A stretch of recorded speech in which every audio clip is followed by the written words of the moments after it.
Chapter 489. It's about time. Retreat. Sean tilted his head to the side and nimbly leaped onto another tree trunk.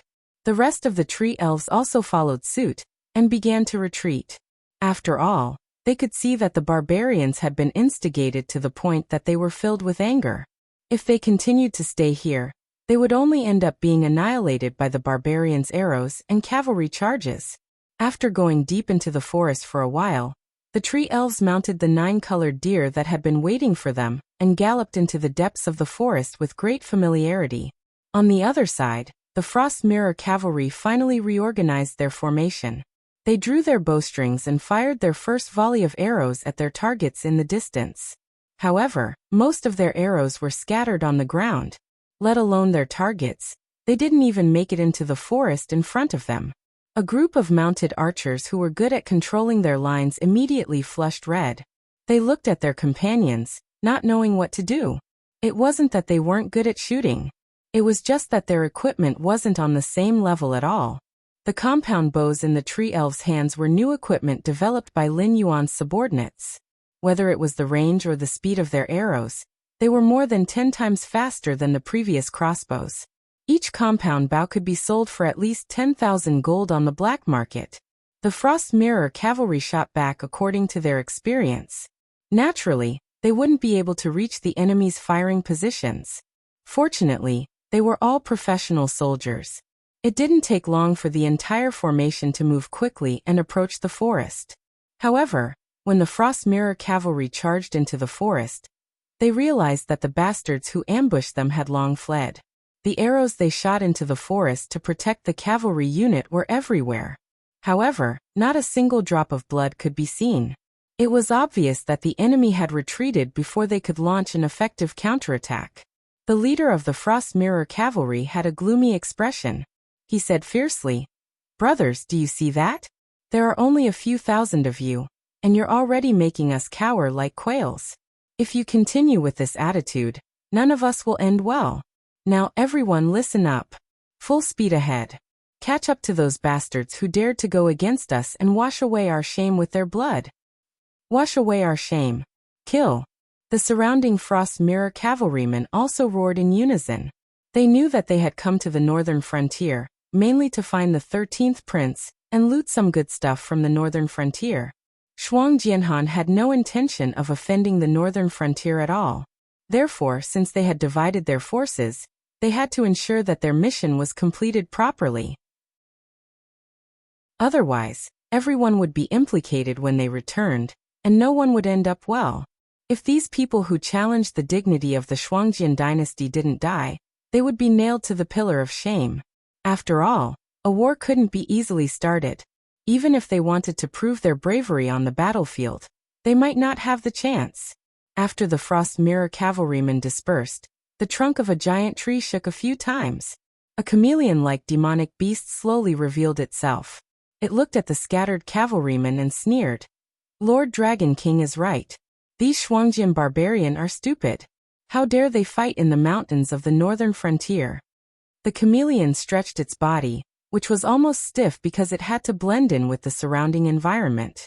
Then it quickly climbed down the giant tree and walked towards Donglin City. Even the old hunters in the northern frontier didn't dare to enter the mountains of the northern frontier. After all, it was close to the Hengduan Mountains. No one knew whether the beasts in the mountains were wild beasts or demonic beasts. Moreover, Lin Yuan wanted to give the Frost Mirror cavalrymen a big gift. He didn't have any scruples at all. He directly ordered the beast kings in the periphery of the Hengduan Mountains to send a large number of demonic beasts into the battle. Even in the forest near Donglin City, which was far from the Hengduan Mountains, there were no less than 10,000 demonic beasts hibernating. It was one thing for demonic beasts to come out of the mountains to attack humans, but it was another thing for humans to encounter demonic beasts in the mountains. Moreover, the northern frontier was extremely sensitive right now. The Xinwu dynasty couldn't control this place at all. Lin Yuan was also in cahoots with the demonic beasts. If the Frost Mirror cavalrymen encountered demi-humans or demonic beasts, even if they died, they would die in vain. No one would stand up for them. They wouldn't even get an explanation. Who asked you bunch of reckless barbarians to chase into the territory of the demonic beasts? In the northern frontier prince's mansion, Li Zhong, who was dealing with the reports that had been sent to him, suddenly had his eyes light up. He picked up the report from Donglin City. 2 million Frost Mirror cavalrymen had entered the hinterland of the Xinwu dynasty. Almost 1/10 of the Shuangjian dynasty's army had been mobilized. More importantly, 700,000 Frost Mirror cavalrymen had crossed the Wei River and headed for the central plains of the Xinwu dynasty.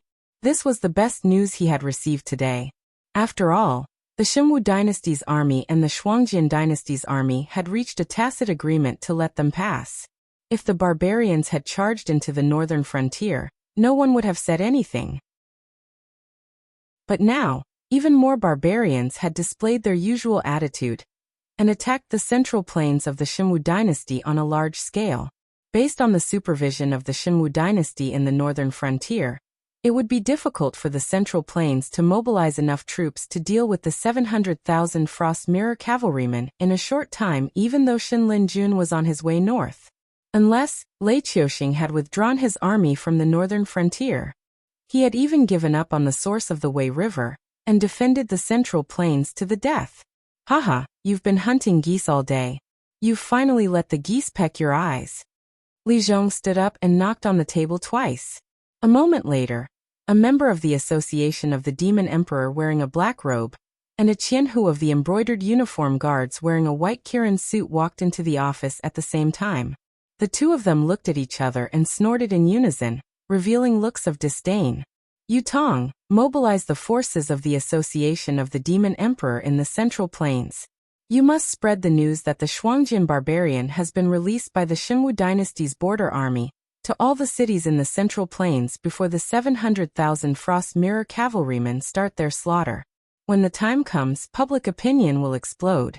If the Xinwu dynasty's border army doesn't do anything, these soldiers guarding the border can only atone for their crimes with their lives. With a glint in his eyes, Li Zhong took off a jade pendant from his waist and handed it to Yu Tong as he calmly instructed. Once the news that the Frost Mirror cavalrymen had been released by the border army spread, coupled with the 700,000 Frost Mirror cavalrymen invading the Central Plains, no matter how thick-skinned Lei Qiuxing was, he couldn't ignore the curses of his people. When the time came, the Xinwu dynasty's border army would have to be mobilized. Otherwise, the millions of border soldiers would have to choose social death. Of course, Lei Qiuxing didn't have to send troops to attack the Shuangjian dynasty. As long as he could seal his pockets and stop the Shuangjian dynasty's cavalrymen from entering the northern frontier, he would be grateful. Chapter 490. Yes, sir. Yu Tong excitedly took the jade pendant from Li Zhong's hand and winked at the genie guard as if he was showing off. Yu Dingchen, your mission is more important than Yu Tong's. Li Zhong picked up a letter with wet ink and handed it to the genie guard. He said in a deep voice, you must pass through the Shuangjian barbarians' blockade before sunset today and hand this letter to Li Zhongxing in Donglin City. Have someone keep an eye on the Xinwu dynasty's border army. Once they give up their original defense line and retreat to the Central Plains, you guys can take advantage of the situation and kill them. While you're at it, you can occupy the source of the Wei River and set up an outpost there. Remember, you must take that place and never lose it. Yes, sir. Yu Dingchen's face turned red as he shouted with all his strength. Obviously, he wanted to compete with Yu Tong. Okay, go. There's no time to lose. You must complete my mission before sunset today. Otherwise, you will be killed without mercy. Li Zhong nodded with satisfaction and waved his hand to signal the two to leave. Once the Demon Emperor's meeting caused public opinion to explode in the Central Plains and the South, everyone in the Xinwu dynasty would be in danger. The border army would definitely take action. The border army near the north would definitely suffer. As for the border army near the Central Plains, they would have to withdraw their men to defend the Central Plains at least until Xin Linjun entered the Central Plains to fight the Frost Mirror cavalry. At that time, the border would definitely be short of manpower. Other than the necessary checkpoints, there would be no other defenses. Taking the source of the Wei River where the water flow was the smoothest was the same as eliminating the possibility of the Shimwu dynasty's army entering the Central Plains. It would be a joke if those iron cans of the Shimwu heavy infantry wanted to swim across the river. If they went down the Wei River, they would probably sink to the bottom and feed the fish. Unless the Shimwu dynasty could transfer a large number of ships from the south for the army to cross the river, they could only choose to fight Lin Yuan's army upstream with all their forces. Once the war reached that stage, Li Zhong could at least guarantee that the northern frontier would be invincible. After all, the Great Wall project that the Northern Territory was currently carrying out had truly cut off the possibility of the Mirror Frost cavalry entering the Central Plains. Even the passes and guard stations that originally belonged to the Shimwu dynasty were blocked outside. Therefore, if the Mirror Frost cavalry wanted to intervene in this war, they could only attack the Shimwu dynasty's main camp from the other side. No matter which side they wanted to help, with Lei Qiuxing's suspicious personality, he would not allow these barbarians to get close to his headquarters. It was only a matter of time before the two sides clashed, let alone now that 700,000 barbarians had invaded the Central Plains. As for the other possibility, Li Zhong could only chuckle. There were indeed many ships in the south, but they were mostly seagoing ships. They might not be able to operate well in the Wei River. Moreover, those ships belonged to the aristocratic families. If Lei Qiuxing wanted to conscript them to fight, it would mean that the aristocratic families in the south who relied on the sea to make a living. Not to mention that the south was now a powder keg that could explode at any time. Even if the northern frontier didn't have any troops in the south, the aristocratic families in the south would still try to wrestle with Lei Qiuxing. He didn't believe that Lei Qiuxing would be so bold as to allow the main forces of the Qingjiang dynasty and the Frost Mirror dynasty to enter the Central Plains together. Even if he was willing, the Frost Mirror dynasty and the Qingjiang dynasty wouldn't be willing. Which of them didn't have a top force backing them? It was true that Lin Yuan wanted to occupy the north and plot against the Shimwu dynasty. If they sent troops to hinder Lin Yuan, they would give Lin Yuan an excuse to attack them. Secondly, if Lin Yuan cut off the Northern Territory Chamber of Commerce's support for a period of time, their national strength would quickly fall to the bottom. They would become trash that any of the 7 dynasties could step on. After Yu Tong and Yu Dingchen left, Li Zhong strode into the courtyard. He put his right hand to his mouth and whistled. In an instant, a green rock landed directly, and the force of its flapping wings easily raised the dust and fallen leaves in the courtyard. When the cyan rock finally heard him, Li Zhong said slowly, "Tell all the demi-human tribes to quickly enter the North Mountain Forest and wipe out the Frost Mirror cavalry in batches. 5 days. We need to delay them for at least 5 days. When the time comes, whether we continue to fight or retreat, it will be up to the tribal chiefs to decide. As for the Hengduan mountain range, we don't need you to send troops to help us directly. However, it shouldn't be a problem for you to send 2 more waves of beasts to the Shuangjian dynasty's territory, right?" The cyan rock was obviously very cold. It was a mountain lord-level demonic beast, but it didn't seem to want to communicate with Li Zhong. It just nodded slightly. However, Li Zhong put his hands behind his back and said expressionlessly, "I have one more thing to say. Remember to pass it on. Both the Frost Mirror dynasty and Shimwu dynasty don't see demi-humans and demonic beasts as equal intelligent creatures. You can only live a good life under the rule of the Dragon King. If the North and the Northern Frontier have a new ruler, you will return to your previous life of eating raw meat and drinking blood. Because we are the only ones who see you as our own kind. The other humans will only see you as slaves and animals."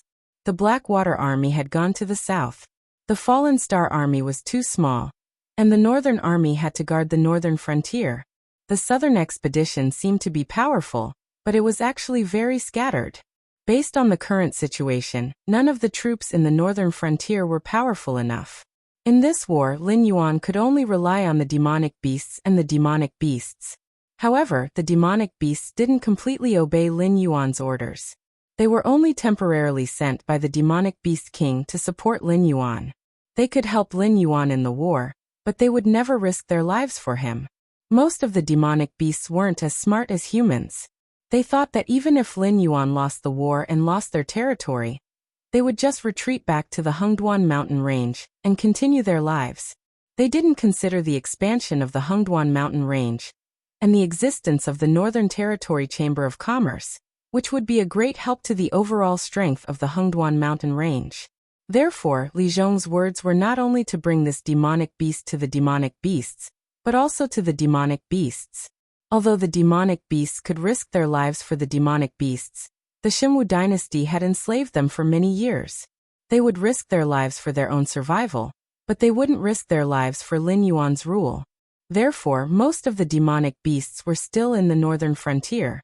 Lin Yuan was worried that these demonic beasts would be blinded by the Xinwu dynasty's words. They thought that even if the northern frontier had a new ruler, they could still live a comfortable life under Lin Yuan's rule. Therefore, only a few loyal demonic beasts such as Xiaoan participated in the war. Only by uncovering the bloody scars of their past could these demonic beasts realize that everything they had now was a gift from Lin Yuan. Chapter 491. Got it. Only then did Qing Peng nod his head with a solemn expression, and he replied. After Qing Peng flapped its wings and flew away, Li Zhong let out a sigh of relief. A hint of worry flashed across his face.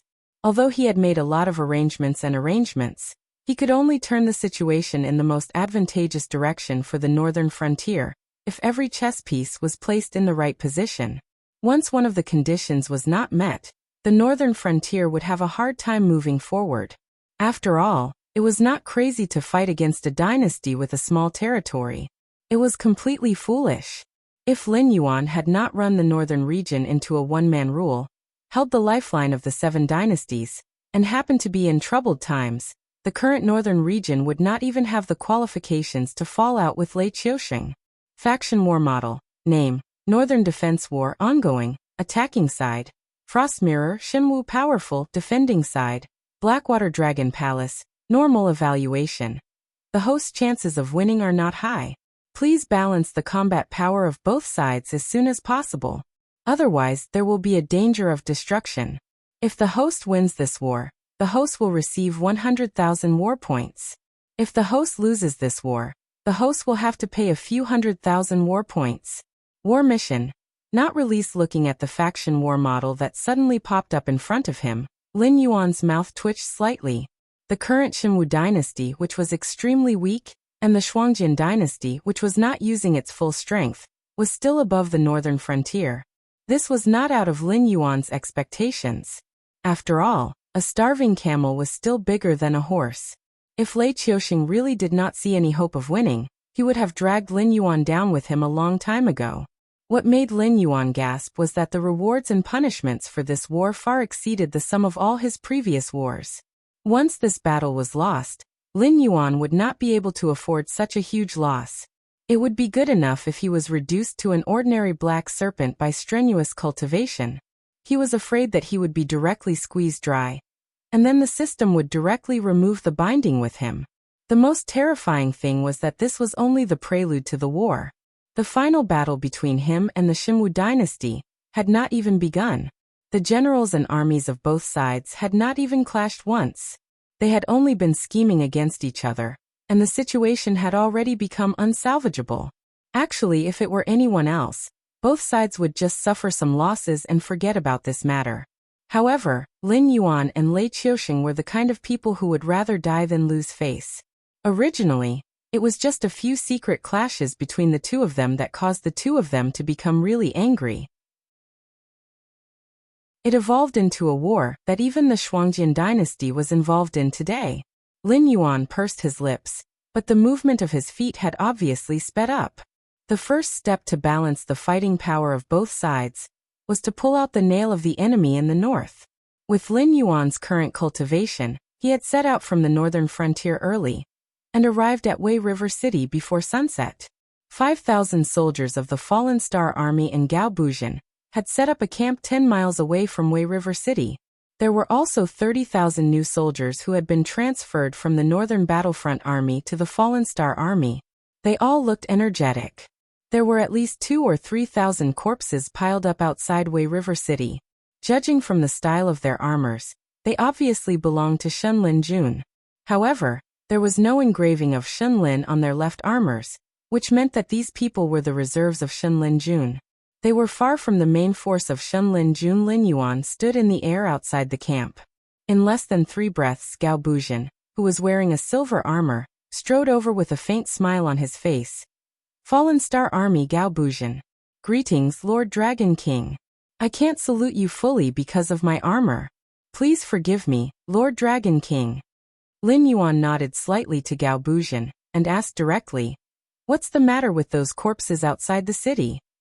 After the barbarian cavalry entered the city, I had Marshal Li lead the main force to Eastwood City. When these little bastards saw that the main force stationed outside the city had left, they felt that their chance to stir up trouble had come. They first sent more than 10,000 men out of the city to test our strength. In the end, we drove them back the moment they saw us. Gao Buzhan didn't care about it at all. It was as if he didn't defeat the famous reserves of Shenlin Jun, but a bunch of chickens and pottery dogs. Well, it seems that you have fought with them. How do you feel? Lin Yuan glanced around the camp and found that almost everyone, including Gao Buzhan, was injured, but there was no fatal wound. As long as the wound was healed, as long as they didn't move too much, even their movement would not be affected. More importantly, although the number of these 35,000 people was better than the 10,000 Shenlin Jun, who came out to explore, 30,000 of them were just recruits who had received military training for a period of time. It would be good if they didn't cause trouble on the fierce battlefield. They couldn't help much at all. But the opponent was the famous Shenlin Jun, who was known as the First Army of Shenwu. Even if he was just a reserve, he was selected from countless professional soldiers. His fighting power was not small. In such a situation, there was only one way to defeat the opponent with 0 casualties. That was to kill the general and capture the flag. It seemed that the former champion of the Fallen Star Army was still as brave as before. At most, it took him only 3 moves to kill the main general of Shenlin Jun's side. This made the remaining Shenlin Jun lose the will to fight, leading to a one-sided massacre. Speaking of this issue, Gao Buzhan showed a serious look and said in a deep voice, "Feeling? Feeling weak. This group of rice worms has the title of the First Army of Shenwu, but it is far worse than the army of our generation. Not to mention my Fallen Star Army. Even those who just got the title of the First Army could easily defeat them. After all, the 7 dynasties had been peaceful for a long time. The most chaotic period should be the period when Lei Qiuxing usurped the throne.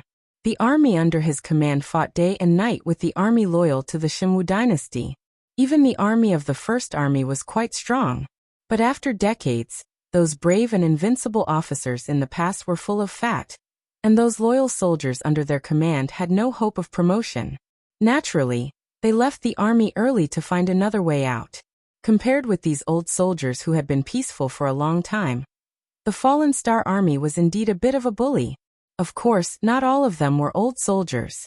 It was just that the soldiers who fought in the situation where the whole country was a battlefield and were surrounded by enemies looked down on these Shuangjian barbarian soldiers who at most fought with the beast tide and pretended to rob the border every year. Except for the border troops who were fighting in the north and the west, there were not many troops who dared to say that they could withstand the attack of the Fallen Star Army. Chapter 492. Is it possible to charge down Wei River City in one round? Lin Yuan raised his eyelids and asked. Gao Chuanjin was silent for a moment before honestly shaking his head. He said bitterly, "Dragon King Darren, these little bastards don't deserve their reputation, but Wei River City is a fortress run by the Shenwu dynasty for many years. The city walls are hard and smooth. We can't get up without suitable siege weapons. There are also those ballistae cannons. Even if we build siege chariots, it's one thing to say if we can break open the gates, but it's another thing to say if we can reach the gates." Speaking of this, Gao Chuanjin was clearly listless. He said listlessly, "If it wasn't for those siege weapons, none of the 10,000 people who left the city would be able to return alive." Today's battlefield was no longer the Azura field that Gao Jie was familiar with. The high walls of the city combined with all kinds of defensive equipment. Even the endless beast tide would be worn down to death, let alone the generals who were good at charging and breaking through enemy lines.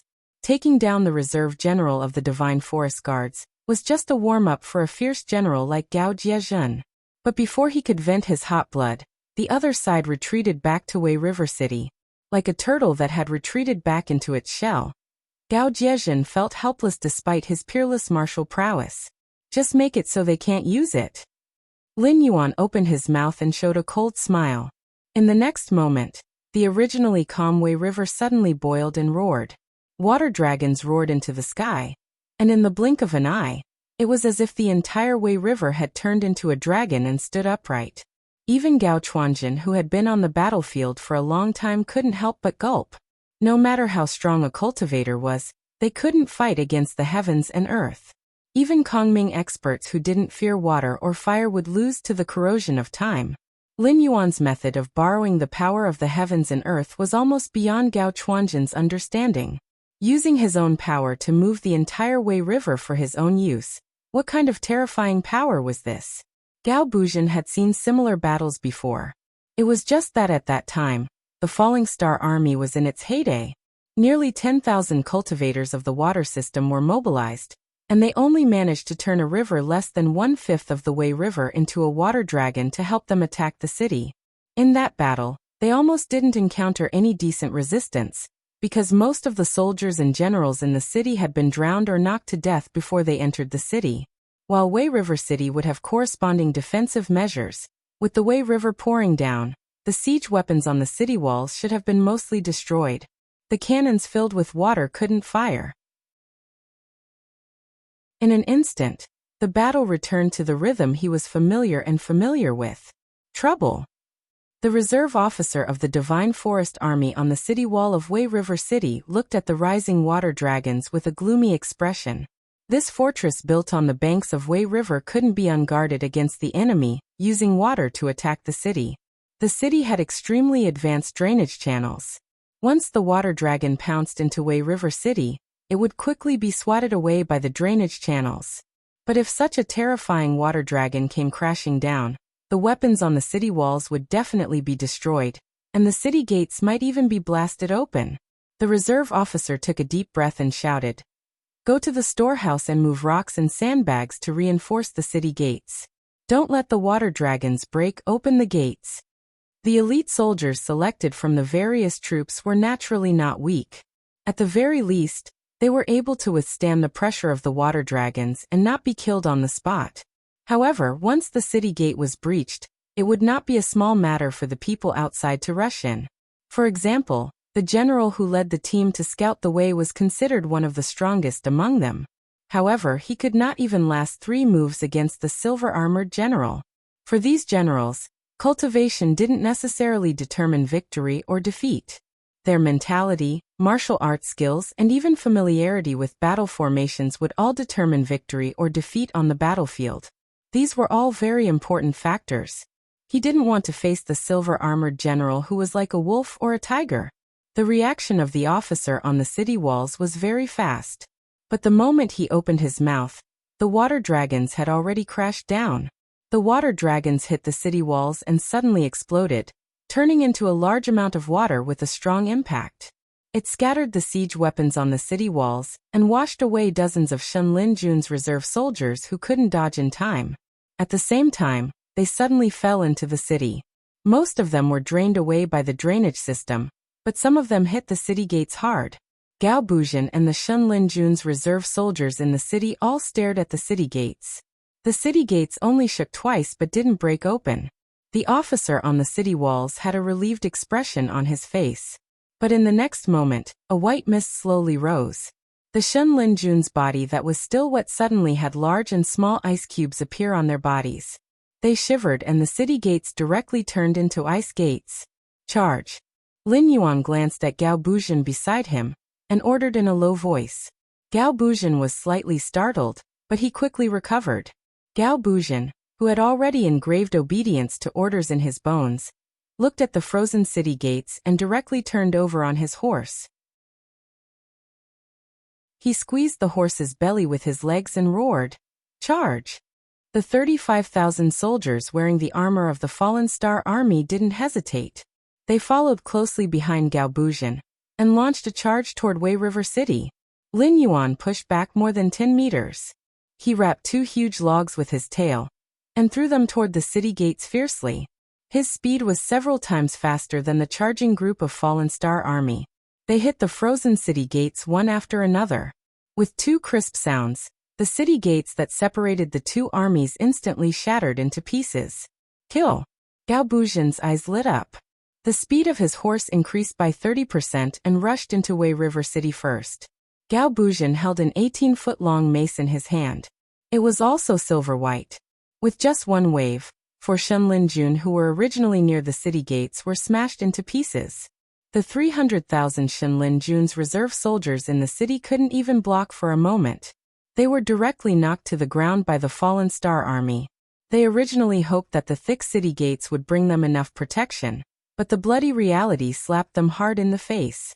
The 2 officers of the Divine Forest Army took a deep breath and raised the weapons in their hands to meet Gao Jiezhen.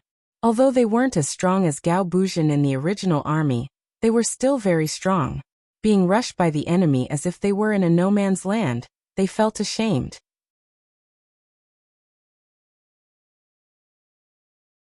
Chapter 493.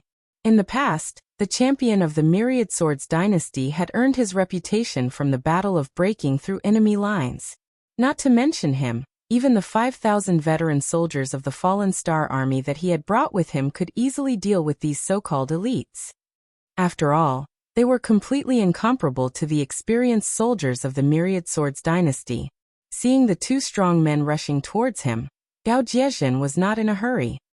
He gently turned the mace in his hand and separated the 2 men's weapons. At the same time, he urged his war horse to charge forward. His left hand pulled the reins, and the war horse immediately reared up. Its 2 front hooves fiercely stamped on the chest of one of the generals, and immediately kicked him upside down. If it was Lin Yuan's body from his previous life, being kicked like this by a war horse, even if the gods descended, they would not be able to save him. However, the soldiers of the Tianwu continent more or less had cultivation. Even if they were not in the Heaven Dipper realm, they could not be hurt by ordinary animals. The general was just careless and was sent flying, but he was not hurt at all. With a flip of his body he regained his standing position. However, in this gap, Gao Jiezhen turned the mace in his right hand, and easily knocked away the spear in the other general's hand. He then pulled the mace back, and the front end of the mace fiercely smashed the general's head. Suddenly, the general's entire head was smashed. The general who had regained his battle stance saw that his comrade had ended up in such a miserable state. Although his eyes were red, his fear eventually won over his anger. He actually lost the courage to go forward and fight with Gao Jiezhen. He turned around and ran towards the crowd. Ahaha! Where do you think you are going? Gao Jiezhen laughed for a while.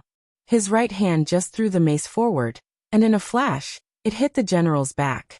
The general's body just trembled, and suddenly fell to the ground and died on the spot. A group of Shenlin Jun's reserve soldiers who came out with the 2 officers also trembled. No one dared to look at Gao Jiezhen, this killing god. After all, in the Wei River City where elites walked everywhere, those who could become officers were all ruthless people. Even the reserve soldiers were not to be underestimated. They were either king soldiers from the original army, or they were the 1-in-a-million geniuses among the orphans adopted by Shenlin Jun. If the 2 officers were placed in Shenlin Jun's reserve force, they would be considered to be at the top. Even in the reserve force, they would be able to fight against 100 people. Even the generals in Shenlin Jun's main force would not be at a disadvantage. However, at that moment, the 2 of them did not even have a chance to fight back under the high level of force. If they were not arrogant and wanted to join Shenlin Jun's main force as officers, they could have gotten rid of the reserve force and started as soldiers in the main force. If they could do it all over again, these people would rather be part of the main force than stay in Wei River City and face a killing god like Gao Jiezhen. Unfortunately, there was no chance to do it all over again. They would not know how much power Gao Jiezhen had exerted when he fought with them. They would not know how big the gap was between them and those soldiers who were also killed in one move. Gao Lijian was not in a hurry to retrieve his weapon. He just shook off the yellow and white substance on his right hand, and directly pulled out his sword from his waist and roared, "Brothers, Teach this group of self-righteous little bastards what it means to be an elite. Kill. General Gao is invincible. Kill these little bastards. As the saying goes, a soldier is strong, but a general is strong.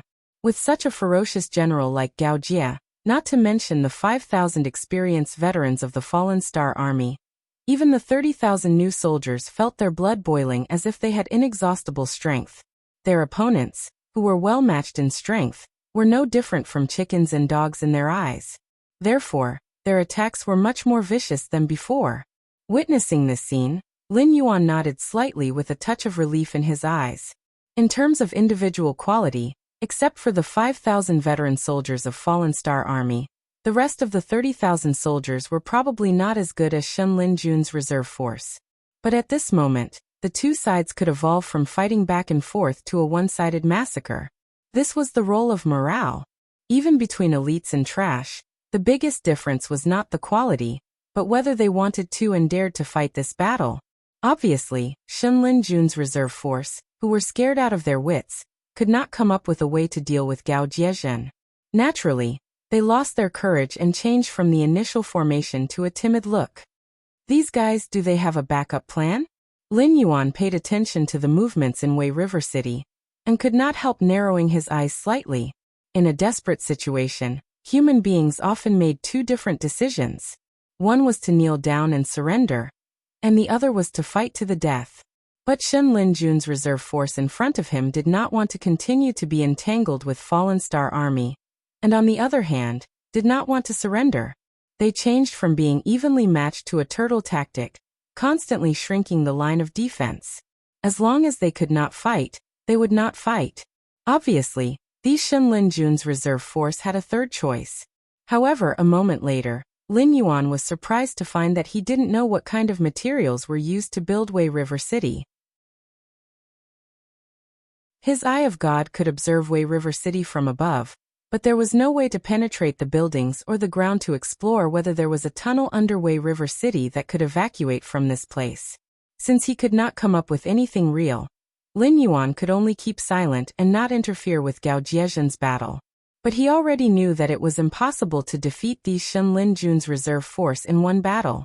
Fortunately, he had other preparations. Without the strong protection of Wei River City, even if the Shen Linjun's reserve force could escape to various places in the north through the secret tunnel in the city, they could only be regarded as bandits who caused chaos. They could not do anything. Thinking of this, Lin Yuan could not come up with a solution at the moment. He could only let Gao Jiezhen be the scapegoat. He could not order Gao Jiezhen to disband the formation and attack the enemy's formation with all his strength, right? Not to mention the difference in military strength between the two sides, the military quality was even more incomparable. Once the formation was disbanded, it was not impossible for these Shen Linjun's reserve force to turn around and defeat Fallen Star Army. Lin Yuan would never make such a stupid decision. After all, Gao Jiezhen was still very useful, and in a short time, he could not mobilize other troops to support Wei River City. Once they took back this city, this nail would be nailed to death. At that time, with the protection of Wei River City's defense equipment, most of the Xinwu dynasty could pass through Wei River and come to the north by boat. Even if they came in batches, it would be a bad result that Lin Yuan could not bear.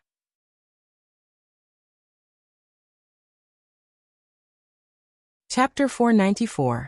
It was funny that 300,000 Shen Linjun's reserve soldiers were suppressed by 35,000 soldiers. No matter how many waves of counterattacks they organized, as long as they hit the 5,000 veteran soldiers of Fallen Star Army, all the attacks would be turned into nothing. Instead, they were pushed forward step by the opponent, gradually losing the geographical advantage of Weihe City. Even the speed of shrinking the front line was accelerating. The way to deal with a fierce general was very simple. Let him be arrogant, go deep into the enemy's territory alone, and then encircle and kill him. But facing 5,000 fierce generals at the same time, as well as Gao Buzhen, who was one level higher than the fierce generals, could be said to be a peerless fierce general, and had extremely rich war experience, it was indeed a bit difficult for these little bastards. Looking at the whole Xinwu dynasty, Only those old brothers in the past could compete with the 5,000 veteran soldiers of Fallen Star Army. But after decades, not everyone was as bad as Gao Buzhan and was excluded by the higher-ups. A small number of them retired and returned to their hometown. For example, the 5,000 soldiers of Fallen Star Army brought by Yan Xingqi were not implicated, but they were not willing to work for Lei Qiusheng. Most of them had now entered the army of Shenwu dynasty, and even held positions in the Ministry of War of the Imperial Court, and became important big shots. After years of living like royalty, how much courage could they still maintain? If it were not for the Shen Lin Jun, and the small number of soldiers of Fallen Star Army. With this army, Lin Yuan could stand proudly in the north and rule across the river from Lei Qiusheng, and not be attacked by the Shuangjian barbarian. After all, if the strength of both sides was equal, neither Lin Yuan nor Lei Qiusheng would blindly break the balance, because that would only be taken advantage of by others. Neither of them could laugh until the end. But now the military strength of Shenwu dynasty was far above the northern frontier, but the speed of growth was far slower than the northern frontier. That was why Lei Qiusheng was anxious to suppress the northern frontier, and was determined to strangle this giant in the cradle. That was why the Frost Mirror Barbarian had entered the pass. But as the fighting became longer and longer, Gao Buzhan also got rid of the hot blood of returning to the battlefield, and looked at the problem with a calm attitude again. Soon, Gao Buzhan realized that something was wrong.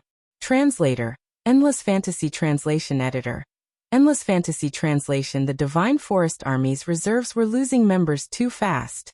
Gao Jie felt that even if these 35,000 people were replaced with the main force of the Fallen Star Army, they would not be able to cause such a huge loss of members. As the enemy's defensive line became smaller and smaller, their battle formation also became smaller and smaller, sacrificing some soldiers in exchange for a chance to retreat. Gao Chuanjin frowned slightly, and his face suddenly turned cold. He raised the sword in his hand and said fiercely, "Everyone, follow me and charge." Seeing that Gao Buzhan had sped up the attack, the commander of Shen Lin Jun's reserve force also understood that his abnormal speed of losing soldiers didn't escape the eyes of the enemy.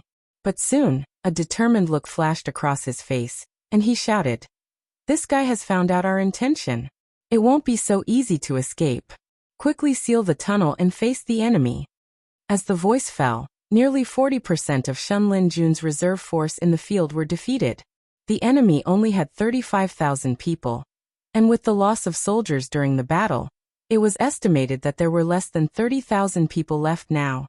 Even if they were all unstoppable, it was impossible for them to have such a big appetite to eat all of them. Therefore, in their initial estimation, they only needed to lose about 30,000 to 40,000 soldiers to protect most of the good seedlings and escape from here.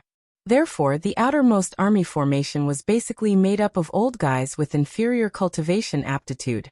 They were all veterans who were willing to sacrifice themselves. But after this order was issued, the rest of the soldiers who had the chance to retreat were suddenly a little unhappy. Especially the few officers who were about to enter the tunnel. Their faces were so gloomy that it was almost dripping water. The commander's face was also gloomy, and he said coldly, "If those people rush in without caring about their lives, how long can we hold on? When we enter the tunnel, we will be caught. Not only will we have no way to survive, but we will also implicate our brothers who have already escaped." In the time it took to talk, the outermost line of defense had been completely torn apart.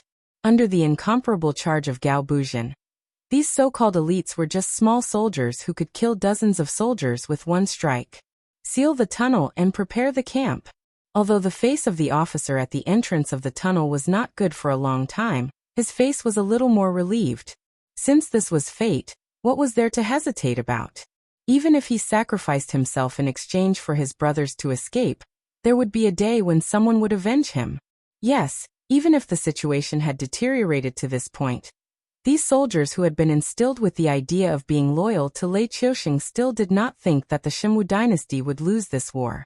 Right now, they were just letting that Black Jiao be arrogant for a few more days.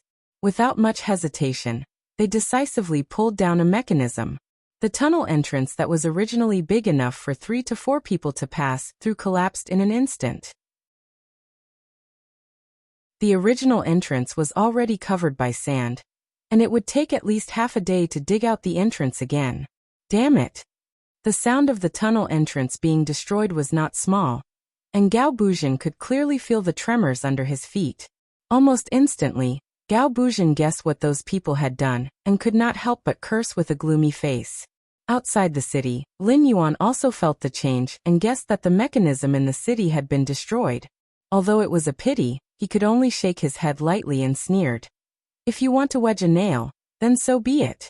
Why did you have to choose to do it near Wei River? Courting death. In fact, the Shunwu dynasty had never considered the hidden dangers in the north. After all, the aristocratic families in the north were generally weaker than the south, and there was also the Hengduan Mountains in the north. Therefore, the only force in the north that could threaten the Shunwu dynasty was the Frost Mirror Barbarian. Wei River City was a fortress built by Lei Qiusheng. Not only was it used as a base for Shen Linjun, but it could also be used as a refuge for the descendants of the Lei family. Lei Qiusheng had never thought that the situation would deteriorate to the point that Shen Linjun had to leave his base. He also did not expect that the Hengduan Mountains, where there were many birds and beasts, would give birth to an anomaly like Lin Yuan. He actually used his own strength to mobilize the Wei River for his own use. He also did not expect that Lin Yuan did not mobilize all of his military forces to fight against the Shuangjian barbarian when the Frost Mirror barbarian invaded. Instead, he maintained his conquest of the entire northern territory. All kinds of situations that Lei Qiusheng had never thought of piled up together led to the fall of this so-called impregnable fortress.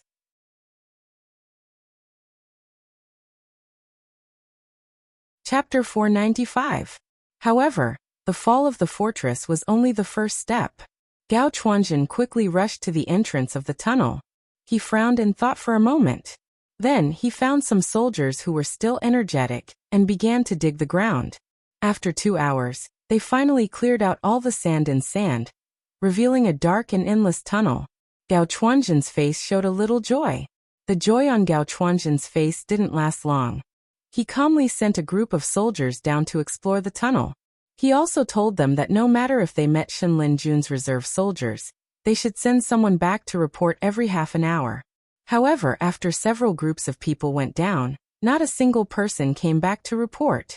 This made Gao Chuanjin's heart turn cold, because he didn't even hear the sound of fighting. In addition, he sent 3,000 to 4,000 people. It was impossible for them to not even have a chance to retreat before being wiped out by Shen Linjun's reserve soldiers. Then the only possibility was that there was something wrong with this tunnel. After reorganizing his thoughts, Gao Chuzhen chased away the joy of victory from his mind. He did indeed remember some rumors about Lei Qiusheng when he was building this fortress that was known as impregnable. At the beginning of the construction, the designer had built many secret tunnels filled with traps in Wei River City. Unless one had the original blueprints, one might die from the traps if they entered the tunnels. Even if one's cultivation was high enough that the traps couldn't do anything to them, it was easy to get lost in the labyrinthine tunnels. After that, in order to keep it a secret, even the designer was secretly executed by Lei Qiusheng. Only Shen Linjun's generals and temporary commanders knew the structure of the tunnels. These people were basically going to serve Shen Linjun for life until they died of old age. Their purpose was to ensure the absolute safety of this tunnel. After thinking this through, Gao Chuanjin could only bitterly laugh twice and accept the fact that he didn't want to accept. There was no way to break this tunnel. Either he got the blueprint or he could only leave it alone. In this battle, nearly 100,000 Shen Linjun's reserve troops were annihilated. However, after the rest of the troops escaped into the underground tunnel, even a general like Gao Buzhen, who had been through hundreds of battles, couldn't help but hesitate. He didn't even know how to face Lin Yuan. After all, they didn't know how long these tunnels were, how many changes there were, and where the exit at the other end of the tunnels was.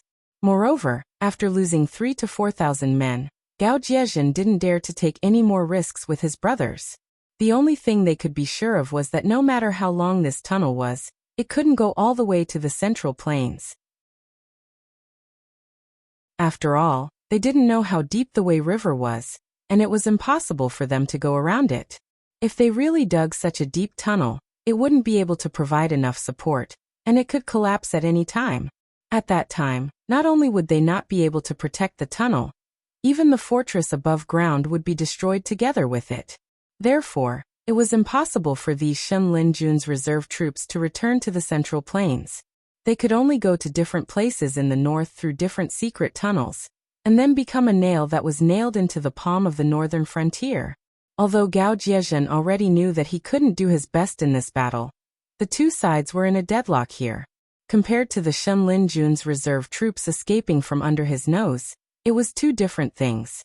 The former was just a lack of troops and siege equipment, but the latter was tantamount to pointing at his nose and calling him a piece of trash. Gao Jiezhen, who was helpless, could only secretly spit and curse. They claimed to be invincible, but in the end, they dug so many rat holes in the ground. They want to be a whore, and set up a monument to their chastity. It doesn't matter. They're just a group of defeated soldiers. At most, they'll be disgusting, but they won't be a big problem. Lin Yuan, who walked in from outside the city, comforted Gao Jiezhen and said with a chuckle, "Old Gao, I'll leave the construction of the defense line along the river to you. You must come up with your first plan within 3 days. This is your chance to become famous in the northern frontier. Although Li Zhong and the others will definitely raise objections, if you can make it perfect and pass it with a unanimous vote, then the impact on your future will definitely be different from the subsequent plans that need to be modified and pieced together." Hearing Lin Yuan's words, Gao Jiezhen's face also turned red, which was rare. Although he was ostracized in the Xinwu dynasty for decades, this didn't mean that Gao Jiezhen didn't care about fame. If that was the case, then why did he join the Fallen Star Army in the first place? Why did he have to risk his life to become a champion? Yan Xingqi had been exiled in the northern frontier for decades. Although his old subordinates still respected him, his prestige was not as high as before. Otherwise, under Yan Xingqi's call, there would be more than just Gao Jiezhen and his 5,000 old brothers who came to the northern frontier to join Lin Yuan.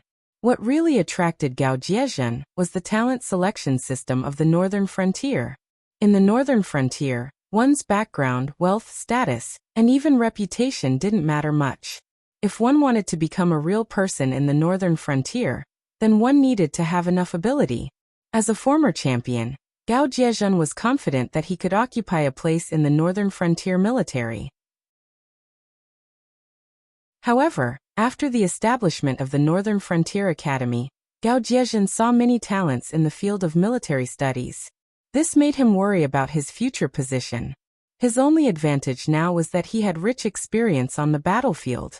Moreover, he didn't need to study those basic courses on the battlefield to be able to directly enter the battlefield.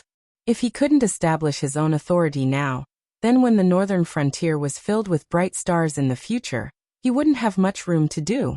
And now, the defense line along the river was bound to become the first battlefield against the main forces of the Xinwu dynasty. Whether or not the northern frontier could withstand the first round of the Xinwu dynasty's counterattack would depend on how far-sighted this defense line plan was. Whether or not it could make the generals of the Xinwu dynasty rack their brains to think of a way to defeat them. As long as they could withstand the first round of the Xinwu dynasty's counterattack, even if the defense line was destroyed in the following tug-of-war, Gao Jiezhen could rely on this contribution to become one of the future generals of the northern frontier. Moreover, it would be an extremely dazzling one. It would definitely be more valuable than a champion in name only. Moreover, this defense line not only had to be impenetrable, but it also had to be exquisitely designed and inexpensive.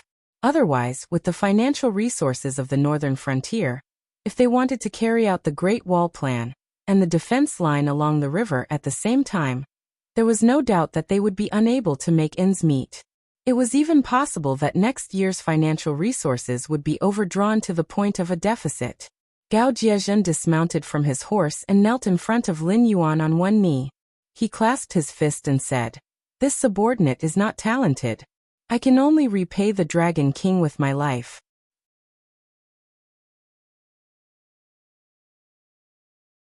Chapter 496. Apart from the brief interlude in Wei River City, the entire northern battlefield had entered a white-hot zone. The Yao beasts and demi-human warriors hiding in the forest taught the Frost Mirror barbarians a good lesson. For the first time, The Frost Mirror barbarians personally experienced that war wasn't as simple as being completely annihilated by the other side or completely annihilated by the other side. Under the command of the graduates of the Northern Frontier Academy, the demi-human army methodically divided the Frost Mirror barbarian army into pieces of meat that made them drool. Then, taking advantage of the terrain where the enemy's warhorses weren't suitable for charging in the mountains and forests, as well as the overwhelming advantage of the Northern Frontier's armaments, the demi-human army slowly devoured the Frost Mirror barbarian soldiers who dared to enter the mountains and forests. After losing nearly 200,000 soldiers, the Frost Mirror barbarian commanders also learned of the strategy of don't enter the forest. They didn't give the Northern Frontier a chance to divide and tear them apart, and took the initiative to disperse their forces and occupy the plains. In this way, the Northern Frontier Army's lack of training was highlighted, and the quality of the soldiers was uneven. After all, in a large battle, your fellow soldiers and comrades would give you a chance to fill in the gaps. But in a small-scale battle, everyone couldn't even take care of themselves. Who would have the time to clean up your mess? However, the setback on the Northern Frontier was within everyone's expectations, and they didn't fall into a disappointing situation. They changed their previous aggressive attitude and concentrated their forces in the mountains and forests, or stationed them in places that the army had to pass through. In any case, they didn't continue to engage in small-scale battles with the Frost Mirror barbarian soldiers. This made the Shuangjian barbarian soldiers suffer, because their primary mission in the Northern Frontier wasn't to suppress the Northern Frontier, but to find the 13th Prince. The 13th Prince was the Frost Mirror Khan's favorite son, and he was even called Batu on the Grassland, which meant the warrior of the grassland. In the Frost Mirror grassland where power determined status, having such a son ensured that Shuang Jihan would be able to protect his Xueliao tribe from being swallowed up by other tribes even if he was pulled down from the throne of Great Khan by other tribes. After all, the 13th Prince's Xueliao cavalry was a tough nut to crack. Anyone who wanted to chew on them would have to grind their teeth off. Those tribes wanted to preserve their strength, so they naturally wouldn't engage in a bloody battle with the Xueliao tribe. But now they were trapped in the northern plains, unable to advance even half a step. Moreover, they did not know what was happening behind them. Even their supply line had been cut off by the Northern Frontier Army. Until now, not a single grain of rice had been sent in. Seeing that their rations were about to run out, they had no choice but to kill extra warhorses to satisfy their hunger. But where would they find extra warhorses? The Shuangjian barbarian soldiers could only kill the exhausted warhorses and replace their mounts with the other two warhorses that had not ridden into the Northern Frontier.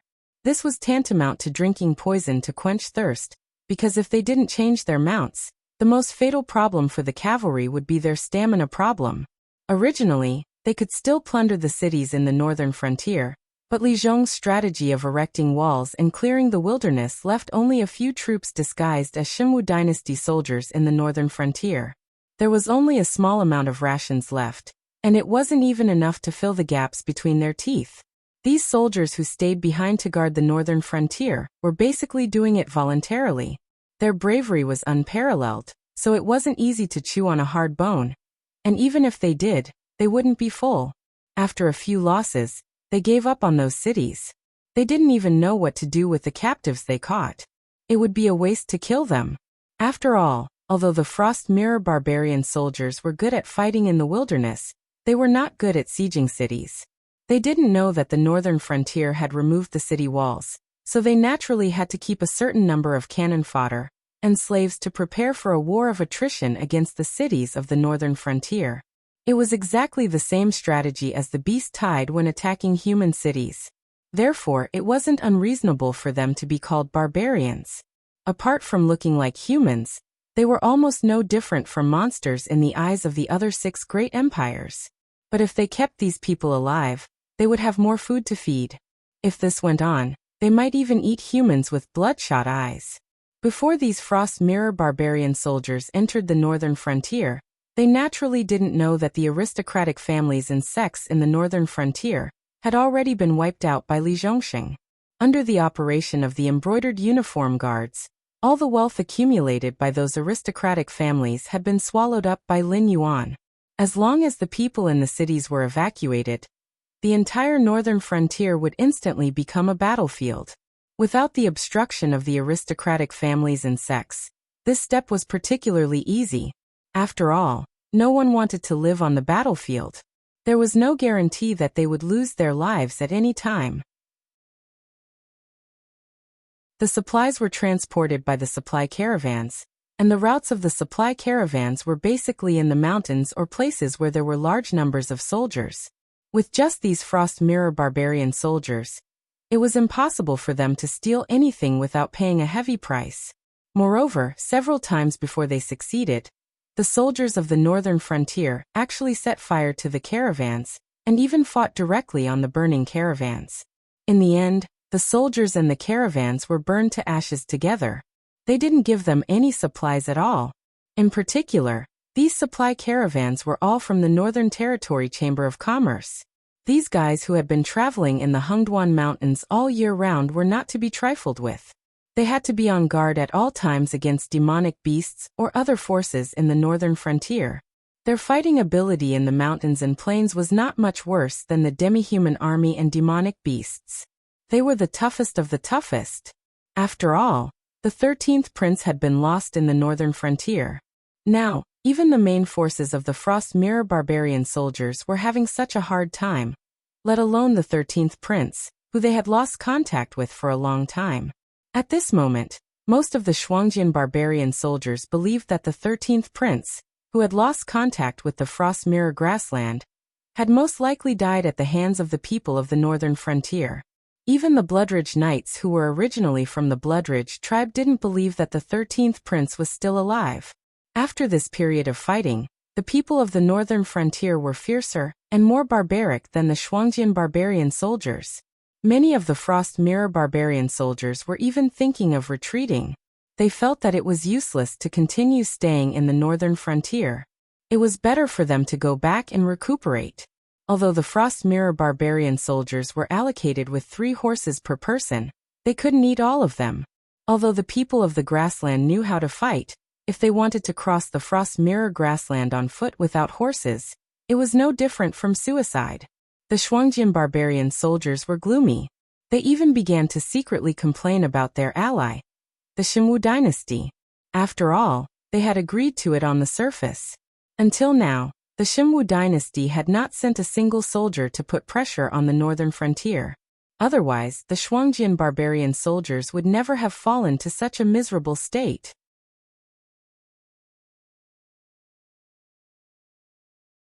Chapter 497. The war gradually reached its climax, but the Xinwu dynasty still didn't make a move. It wasn't that they didn't want to take this opportunity to attack the northern frontier, but the Frost Mirror barbarian troops entering the central plains were like fish entering water. Fighting cavalry in the endless plains was undoubtedly foolish.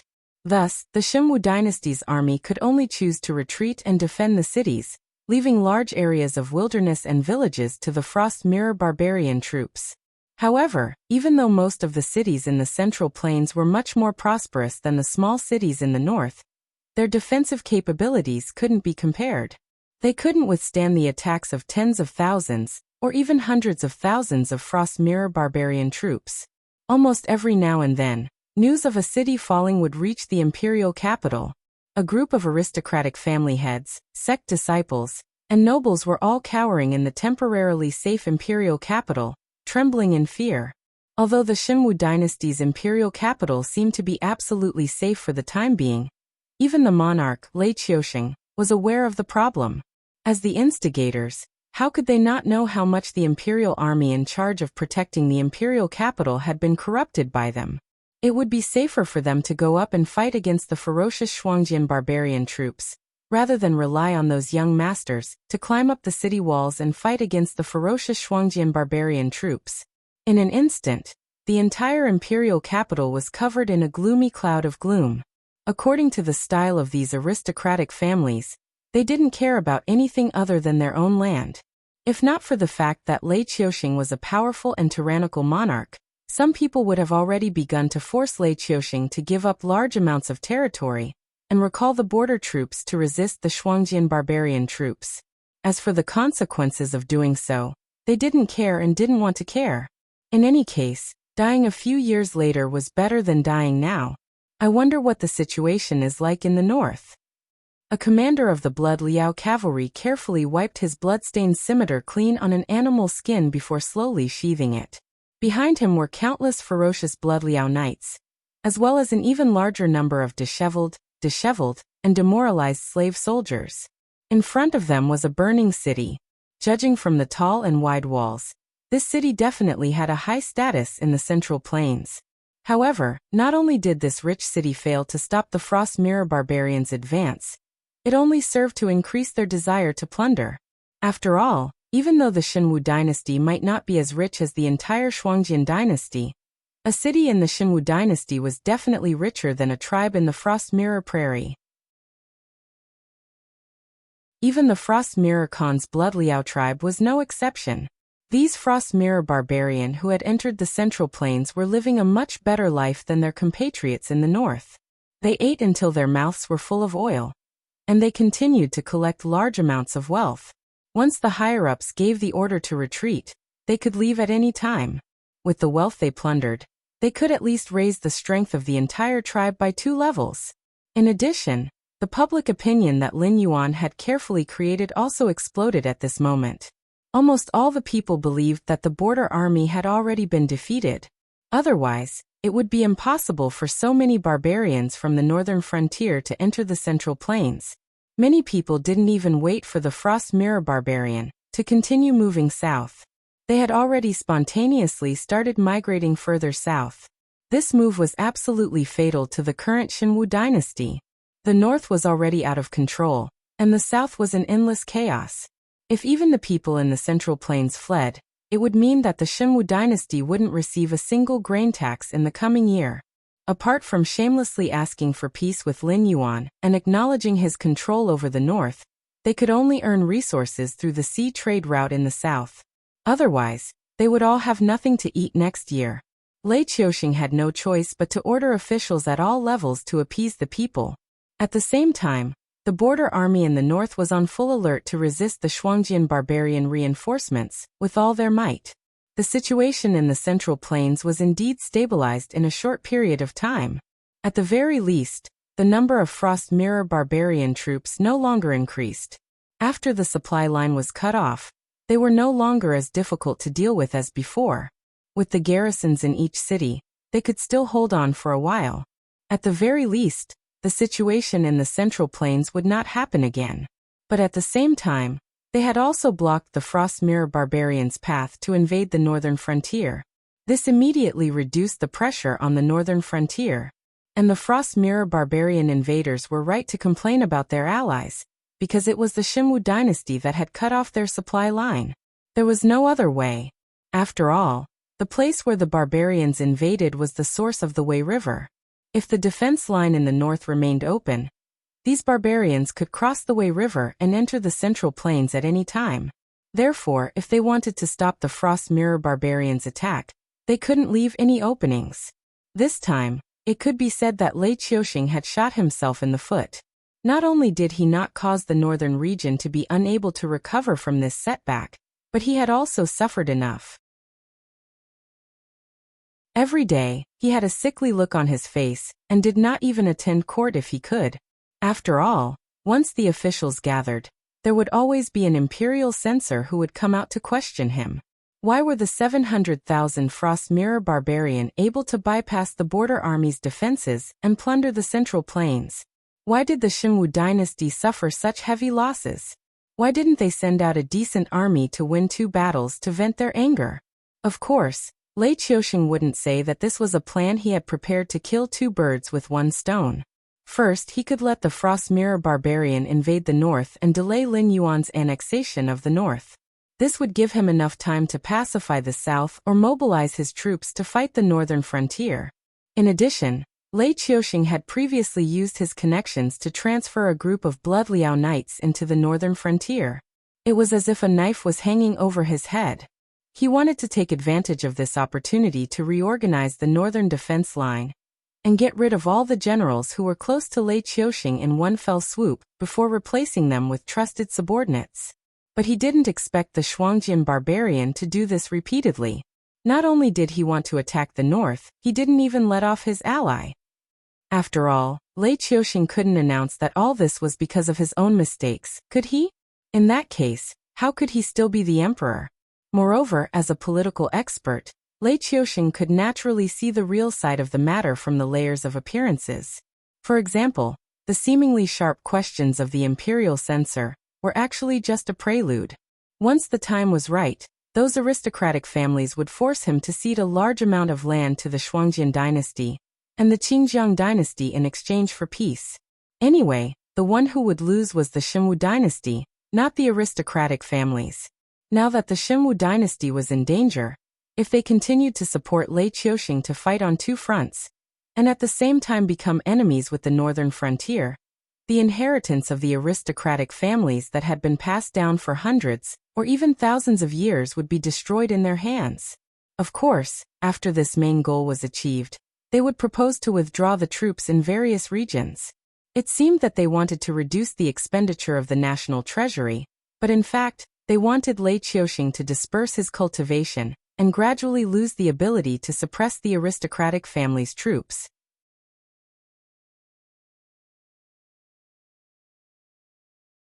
Chapter 498.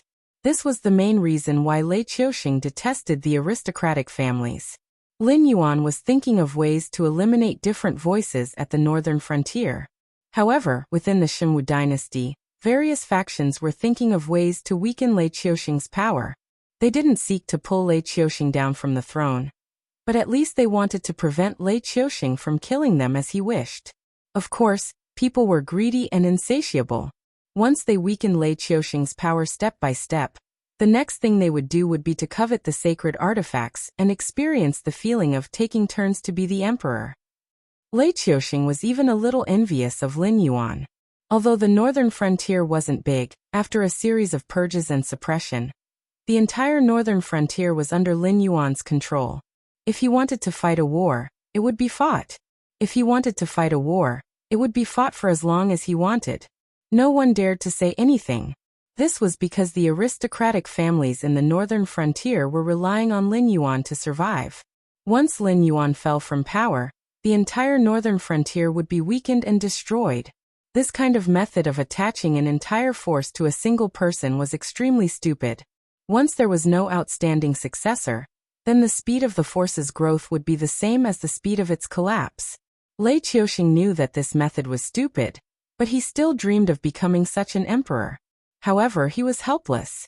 Back then, he was able to ascend to the throne by relying on his military power.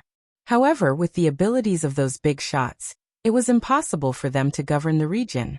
Therefore, he could only use a large number of talents from the aristocratic families and sections. This resulted in the current situation where he couldn't get rid of his subordinates.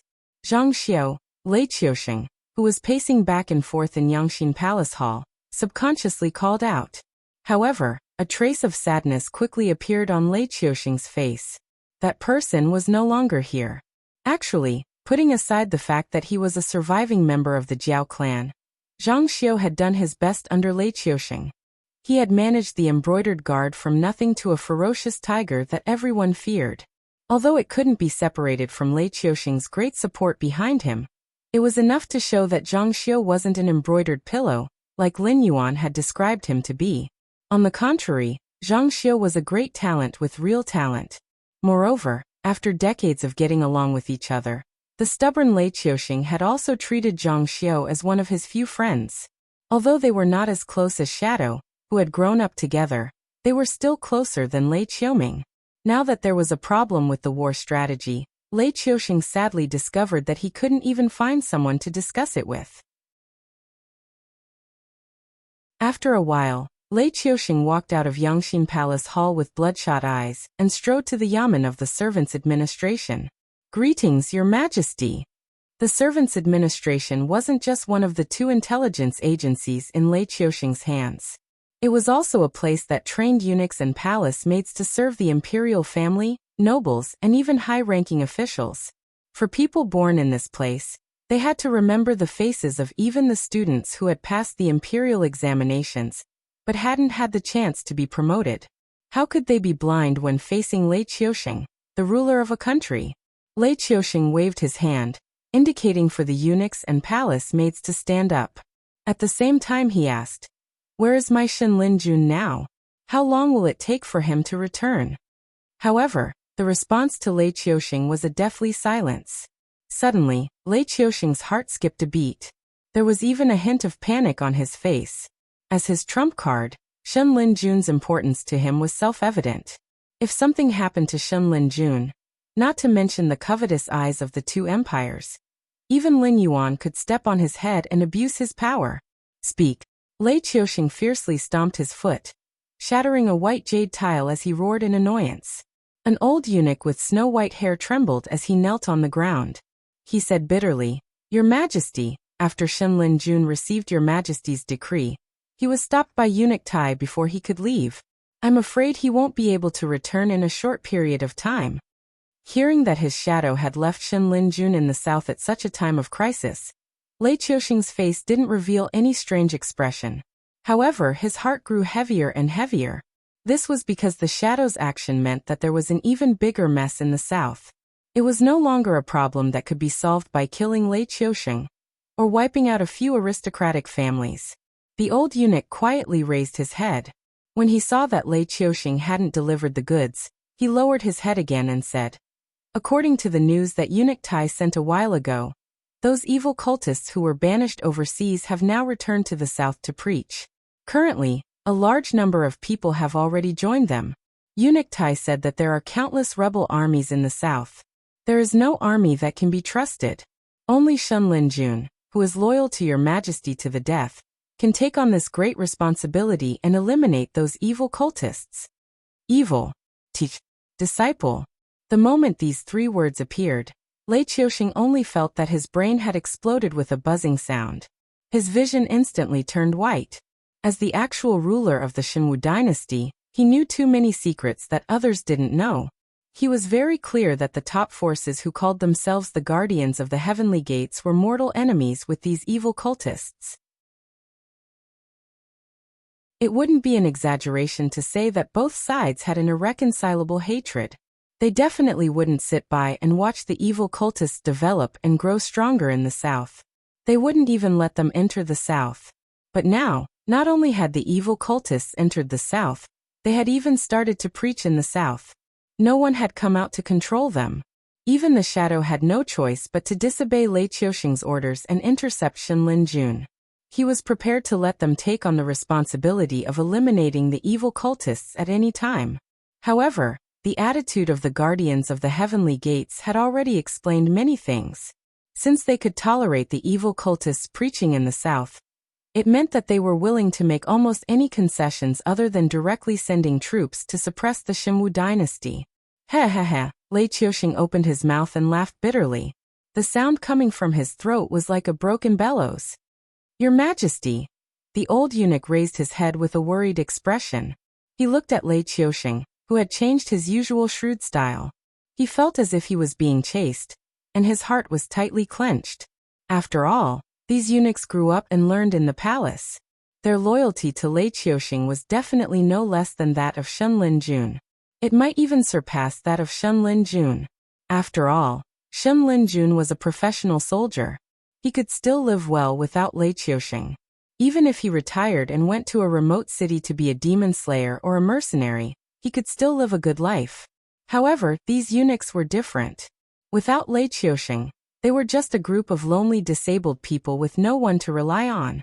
Even if their cultivation was high and their wealth was comparable to that of a country, they would still end up with no one to send them off in their old age. Their power, their lives, and even their everything were linked to Lei Qiusheng. Naturally, they had to think about Lei Qiusheng at all times.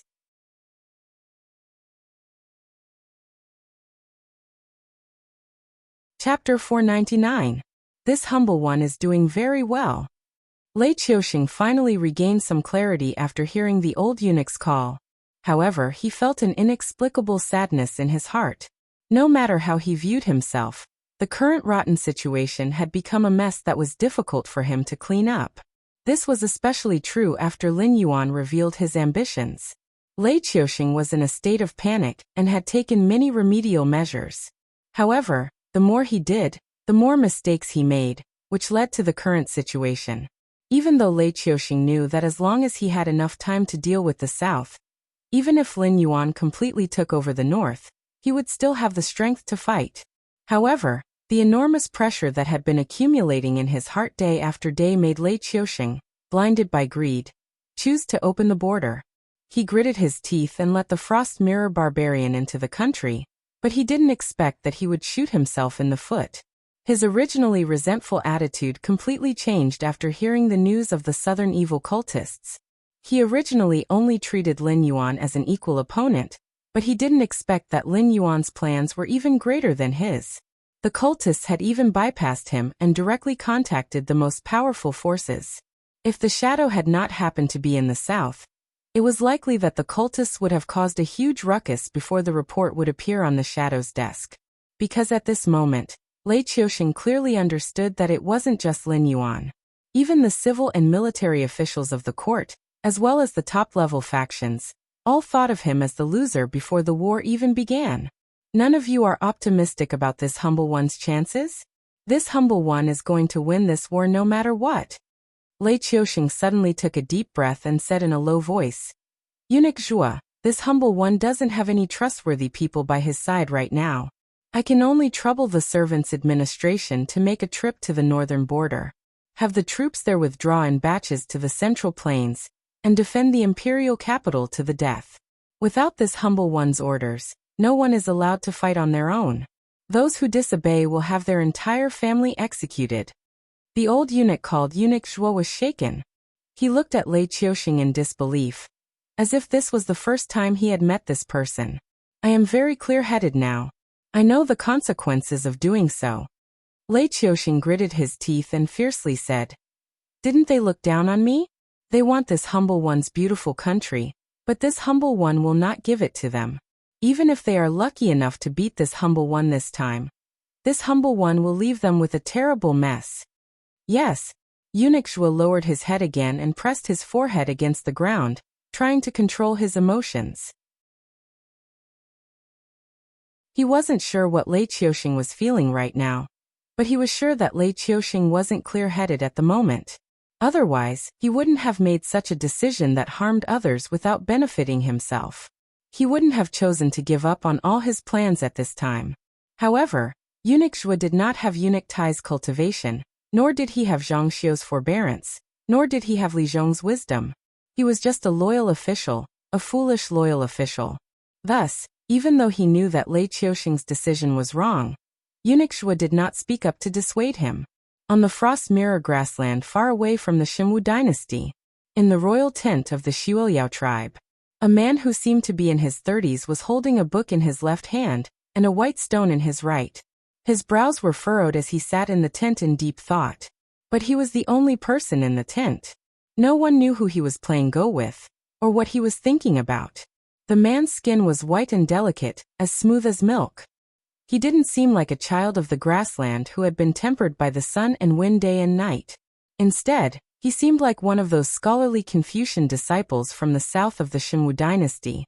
He even wore a moon-white brocade robe, the style of which had been popular in the Xinwu dynasty last year.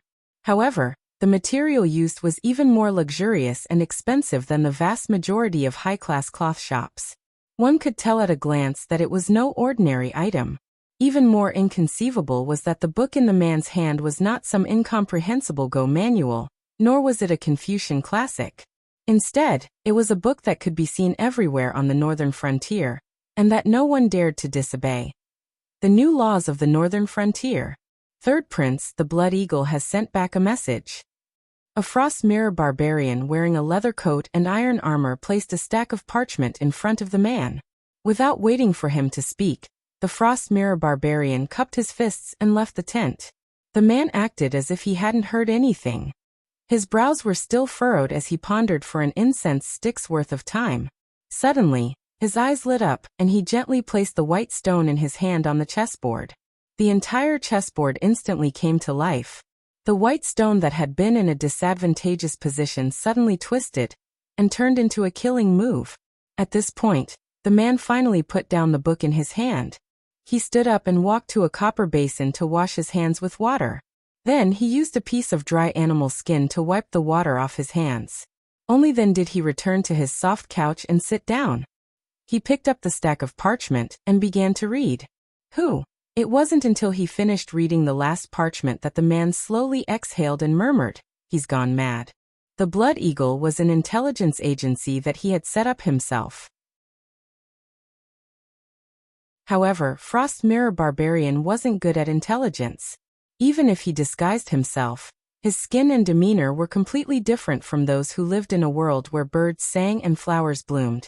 Therefore, there were very few secret agents and spies in the Shuangjian dynasty.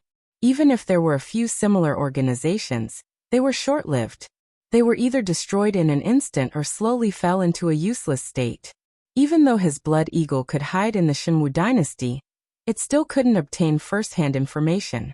This was also the reason why he could slowly think of a way to solve the chessboard after receiving the information about the Shenwu dynasty. However, based on this outdated information, he could draw several conclusions. Firstly, his valiant 13th brother was already confirmed dead. Second, the strength of the northern frontier was far beyond their imagination. It was estimated that none of the people who entered the north this time could come out. Third, Lei Qiuxing had gone mad. The first two pieces of information were already speculated by him. Even if they were confirmed now, they weren't worth mentioning. However, the last piece of information made him cautious. In addition to the information he received this morning, Lei Qiuxing was going to withdraw the border army in the north and let them directly enter the rich and livable hinterland of the Shenwu dynasty to occupy territory and plunder treasures. In other words, Lei Qiuxing was going to use the entire Shuangjian dynasty as a knife and let them be the executioners whose hands were stained with blood. For Lei Qiuxing would get rid of all the major problems and directly reshuffle the power structure of the entire Shenwu dynasty. But what if he's not mad? The third prince's eyebrows, which had just relaxed, were tightly knitted together again. His expression was a little uncertain. He dared to use the Shuangjian dynasty as a knife. Wasn't he afraid that it was easier to invite the devil than to send the devil away?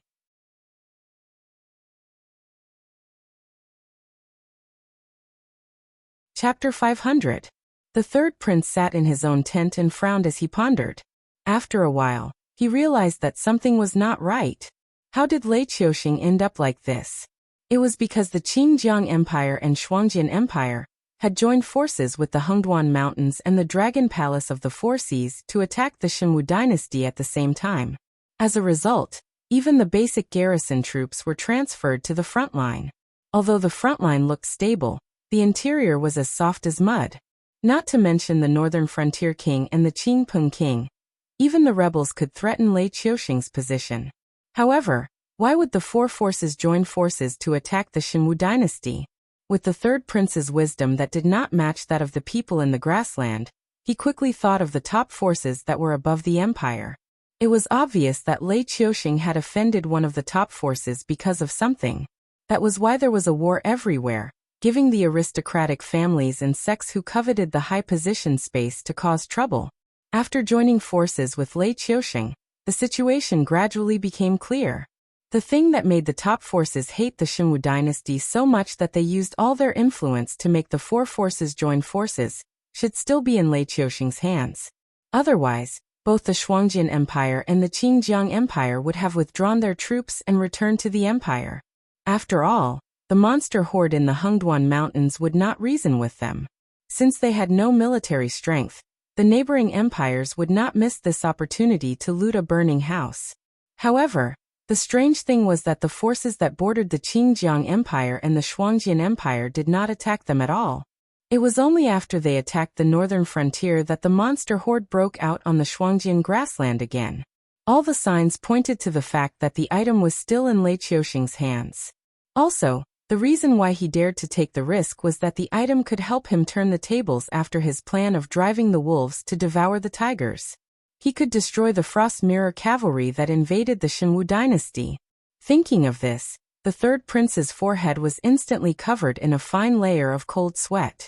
Shakily standing up from his soft couch, The third prince walked step by step towards the door of the tent. This was not because his body was weak. On the contrary, the fact that he was able to maintain his fair and smooth skin on the frost mirror grassland was not because he was talented. Rather, it was because the third prince had cultivated at a terrifying speed since he was a child. He was only in his 30s, but he had already reached the Heaven Star realm. With his stellar energy protecting his body, he was naturally impervious to the cold wind. In terms of cultivation alone, the third prince was probably the strongest of the Frost Mirror Khagan's many sons.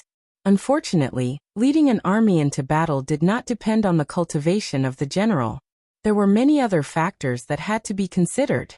Although the third prince was not inferior to the 13th prince in terms of strategy and adaptability, the third prince was not inferior to the 13th prince in terms of motivation, morale, and courage. Therefore, the 13th prince was Batalu. And the third prince was just the third prince. Your Highness, why are you? The two Bloodspan knights in charge of guarding the tent paled when they saw the third prince walk out of the tent. On the Frost Mirror grassland, where the 13th prince's fate was unknown, the third prince could not become the first successor of the Bloodspan tribe. However, the cunning third prince controlled the Blood Eagles. With the cunning of a fox and the eyes of an eagle, the third prince was practically the brain of the entire Bloodspan tribe. He spent most of his time in his tent, processing the intelligence reports from the Blood Eagles, and formulating a plan of action for the Bloodspan tribe. Unless something major was about to happen, the third prince rarely left his tent. After all, the intelligence reports were already outdated. If he did not check them in time and did not react in time, the entire tribe might be plunged into an unknown and desperate situation that concerned the survival of the tribe. The third prince looked at the guards with a pale face and said in a low voice, "This matter is of great importance. It is not convenient for me to meet with my father directly. I can only trouble you to go first and tell my father that no matter what he is doing, he is to postpone everything and wait for me. Just say that our Reflection Frost dynasty is in grave danger. If we don't handle this matter properly, not only the Bloodbath tribe, but all the other tribes on the Reflection Frost plains will be wiped out." What a guy! When the guards heard this, their faces instantly paled. The third prince never spoke without thinking. Now that he said this, it meant that a great disaster was about to happen on the Frost Mirror grassland. The guards did not know that the exhausted Shenwu dynasty would not be able to stop the Shuangjian dynasty from taking the imperial capital now that the army had moved out in full force. However, the third prince was never one to speak empty words. Many people even respected the third prince with titles such as prophet or sage. This was because the things that the third prince had predicted over the past 10 years were all reflected in the time and place that he had predicted. Yes, I will go and see the Great Khan now. After all, the third prince's guards were the brains of the Bloodspan tribe. Although they only had the title of a guard, their status was not inferior to the generals other than the princes. As long as they reported to the Great Khan, they would be able to see him. Also, the third prince turned to look in the direction of the Shenwu dynasty and said with a dark face, "We have to be prepared for both sides. My father has always favored the 13th prince, but it seems that he has died on the northern frontier. I am worried that my father will send troops out in anger and destroy all the tribes on the Frost Mirror grassland. Find a group of trustworthy people and inform the chiefs of the other tribes to come here for a meeting. Even if we have to force him, we cannot let my father continue this war." The guard trembled and his face paled, but his eyes flashed with determination. He said in a low voice, "Yes." Everyone knew that Shuangjian Khan favored the 13th prince. However, they were both Shuangjian Khan's sons. How could the third prince, who was the most talented and the wisest, not be interested in Shuangjian Khan's throne? If he succeeded in forcing the third prince to abdicate this time, he would have succeeded the third prince. As long as he could win this war, he would be a big shot in the Bloodspan tribe and even in the Shuangjian dynasty. When the time came, the third prince might even allow him to leave with his tribesmen and establish his own tribe. For a better life in the future, for a lord who could rule over a region. It was a gamble. The third prince, who did not know the guard's complicated thoughts, sighed as he watched the guard leave. He looked in the direction of the Xinwu dynasty and murmured, "I hope it is not too late."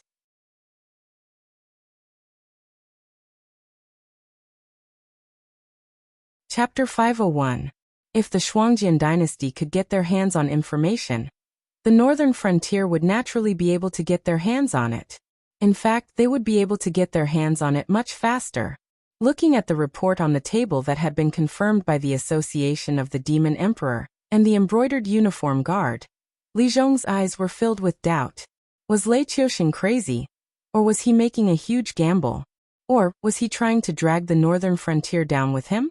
Li Zhong believed that a person at Lei Qiuxing's level wouldn't lose their will to fight just because of a momentary loss. He also didn't believe that Lei Qiuxing would make such a crazy decision. If that was the case, then he would have to wonder if the person who had invaded the country with a strong army was the current divine martial emperor Lei Qiuxing.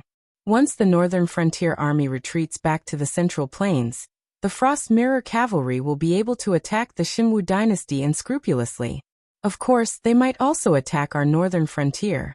Judging from the factors of this simultaneous invasion, the Shuangjian dynasty's tribes, big and small, should be more inclined to plunder the Xinwu dynasty, which is currently lacking in battle strength. However, the disappearance of the 13th prince will cause the Frost Mirror Khan to target the northern frontier. Lei Qiuxing's seemingly crazy move has hit the nail on the head. If we go to stop the Shuangjian dynasty, we will have to split off our already small forces to take over the defense line left behind by the Xinwu dynasty's frontier army. Not only will it be a waste of effort, but it will also be easy for Lei Qiuxing to attack us. However, if we don't stop the Shuangjian dynasty, we will have to face the most elite Shueliao cavalry. Without the Shueliao knights who could contend against the divine martial Chongbu, with the strength of the Xinwu dynasty's border army and Lei Qiuxing's plans, it would be more than enough to defeat the Shuangjian dynasty's invasion. When the time came, Lei Qiuxing would be able to reverse his decline and rebuild the morale of the army. Then he would be able to find an opportunity to fight us head-on. Right now, the northern frontier's strength is barely enough to deal with Lei Qiuxing, who has recovered 50% of his strength. Add to that the Blood Liao Knights attack, and we can't mobilize more than 30% of our troops. Unless Uncle Gao's defensive fortifications along the river are miraculous, Lei Qiuxing will be able to catch his breath and kill us with a single punch. Li Zhong muttered to himself. His eyes gradually regained their clarity. He said coldly, "What a Lei Qiuxing." Everyone's wisdom was different, and the level at which they looked at problems was also different. Eunuch Zhuo was on the first level, and he could only see the harm of Lei Qiuxing's move. The third prince was on the second level, and he could see the harm of Lei Qiuxing's move. He could also see the benefits from it, and derive a series of calculations. Li Zhong was on the third level, and he directly eliminated the areas that were harmful to the Xinwu dynasty. He found the most crucial point, and even used it to deduce the unfavorable situation the northern frontier would soon face. As for which level Lei Qiuxing was on, perhaps only he himself knew. When an expert made a move, the truth would be revealed. Lei Qiuxing had chosen between the north and the south to survive. On one hand, he catered to the north to force the south, but on the other hand, he was worried that the north would become too powerful and difficult to control in the future. Under this kind of worrying situation, no matter how good a card he played, it would be a lousy one. It would be very easy for Li Zhong, Lin Yuan, and other people with great wisdom to find the flaws, and then break his killing moves one by one and counterattack. Even at this point, not only had Lei Qiuxing not solved the trouble in the south, he had not even mobilized Lei Qiuxing and the rebel army in the south. If not for Lin Yuan's tit-for-tat by letting the cultists land in the south, perhaps the south would still be stable, and waiting for Lei Qiuxing to be forced into a corner by the northern frontier. At that time, no matter what conditions the aristocratic families in the south offered, Lei Qiuxing would have to pinch his nose and accept them, and the scales of victory would begin to tilt towards the interest groups in the south. At that point, whether it was Lei Qiuxing or Lin Yuan, they would both become losers. It was just a matter of who would lose more in the end. But at the moment when he was completely on the verge of defeat, Lei Qiuxing was able to sweep away all his worries and boldly adopt the method of no construction without destruction to meet the attack of the northern frontier. Moreover, he changed his previous scheming attitude and chose to use an open and aboveboard scheme. He made the Shuangjian dynasty his butcher's knife. While suppressing the northern frontier and sweeping away the aristocratic families in the Central Plains, he concentrated his forces to defend the imperial city and the nearby territories.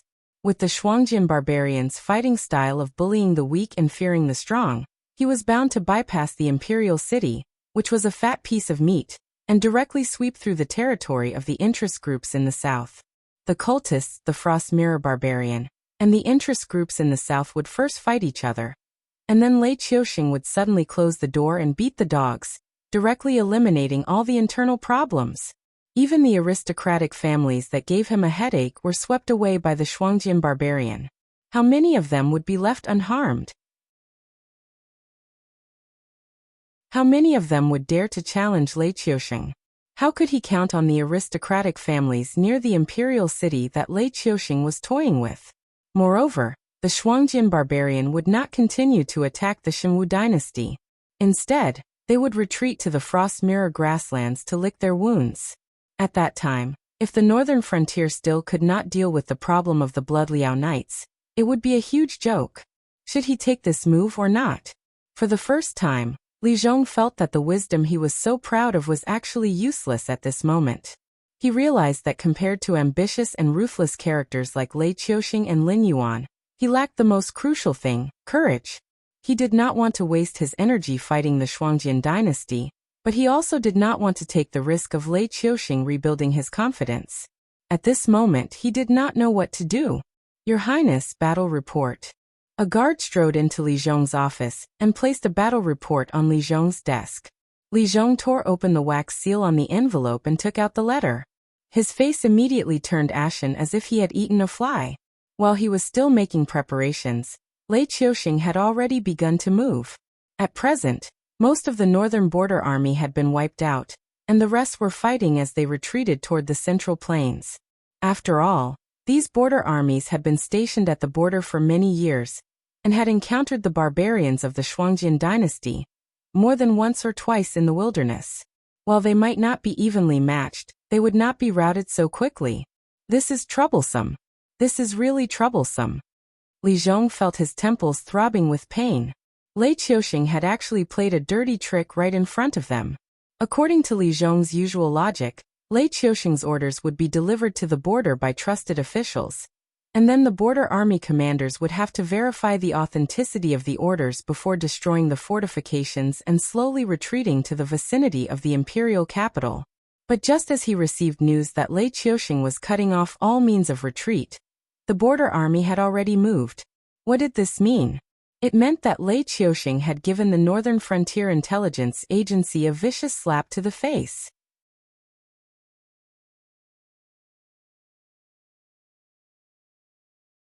Chapter 502.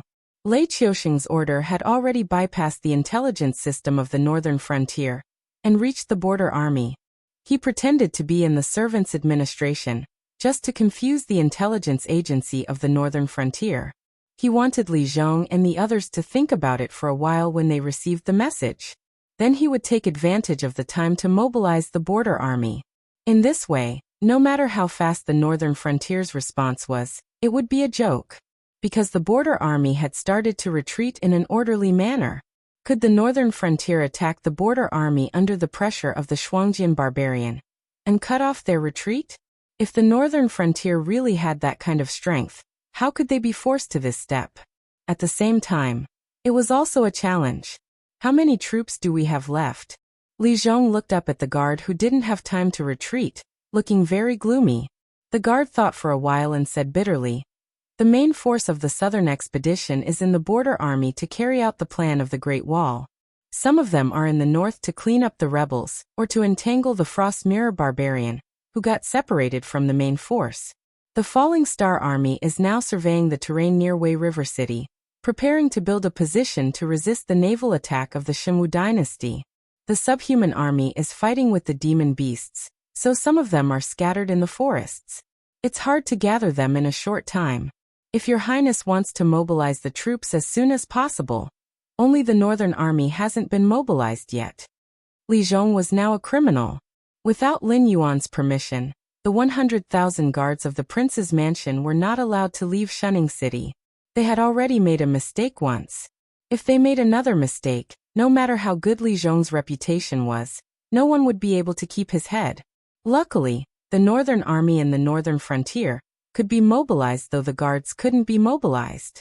Li Zhong thought for a while and scolded with a smile. Mobilize the Northern Army? Then it's better not to do anything. The Northern Battlefront Army, which had just been expanded twice, was disbanded recently. Those experienced soldiers were all sent to the front line. Even the soldiers we lost in the rebellion of the 3 cities were sent from the Northern Battlefront Army. Do you think they still have people? Well, the guard touched his head and smiled. Even so, they are one of the 3 armies in the Northern Frontier. They can spare 100,000 soldiers, can't they? Your Highness, you think too much. He could tell that this prince didn't care about his own life at all. He knew that this was a job that would cost him his head, but he still wanted to take the 100,000 guards out and wrestle with the border troops of the Shenwu dynasty, who had retreated back to the Central Plains. Li Zhong shook his head helplessly and smiled bitterly. The Northern Army can't even gather 600,000 soldiers, and they have to be stationed in different places in the Northern Frontier.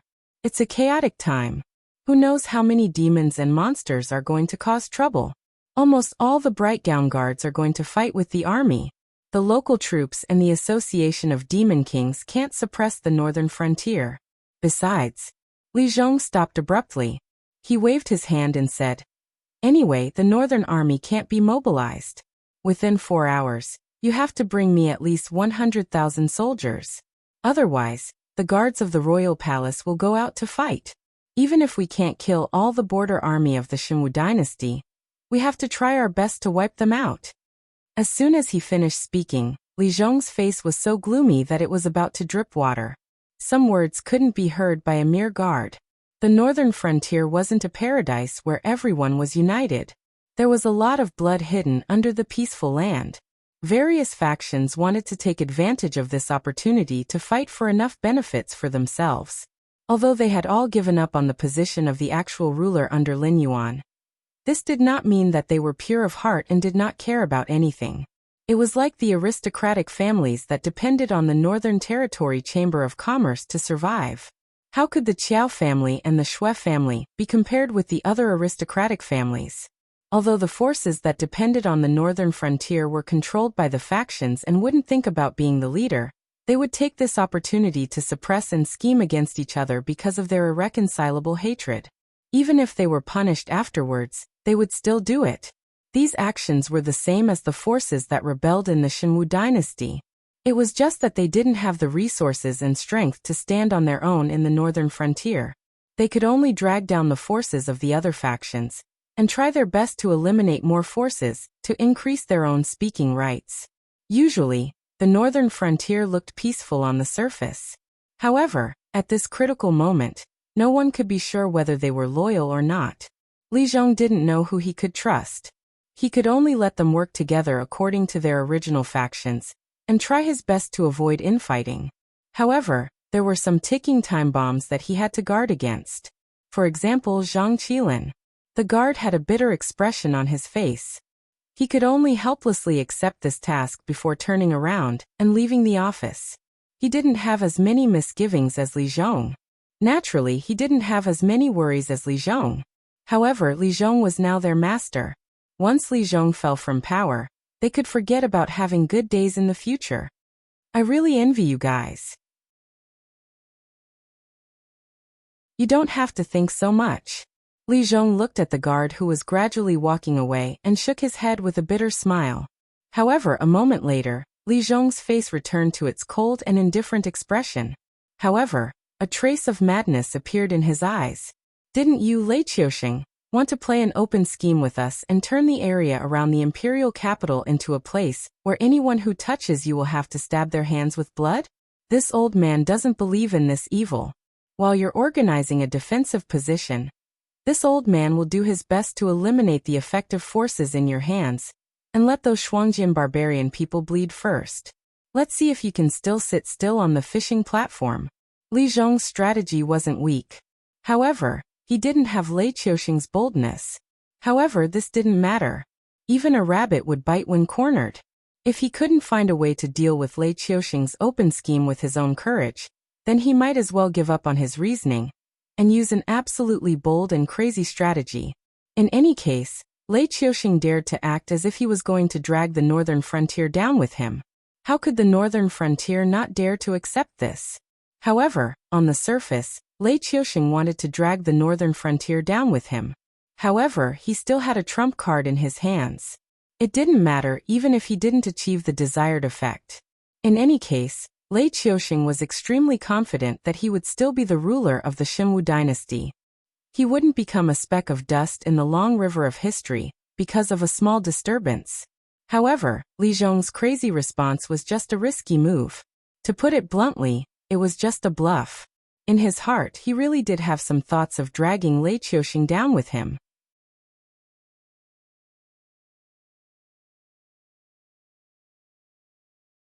Chapter 503. But it doesn't matter. After all, I still have the Dragon King behind me.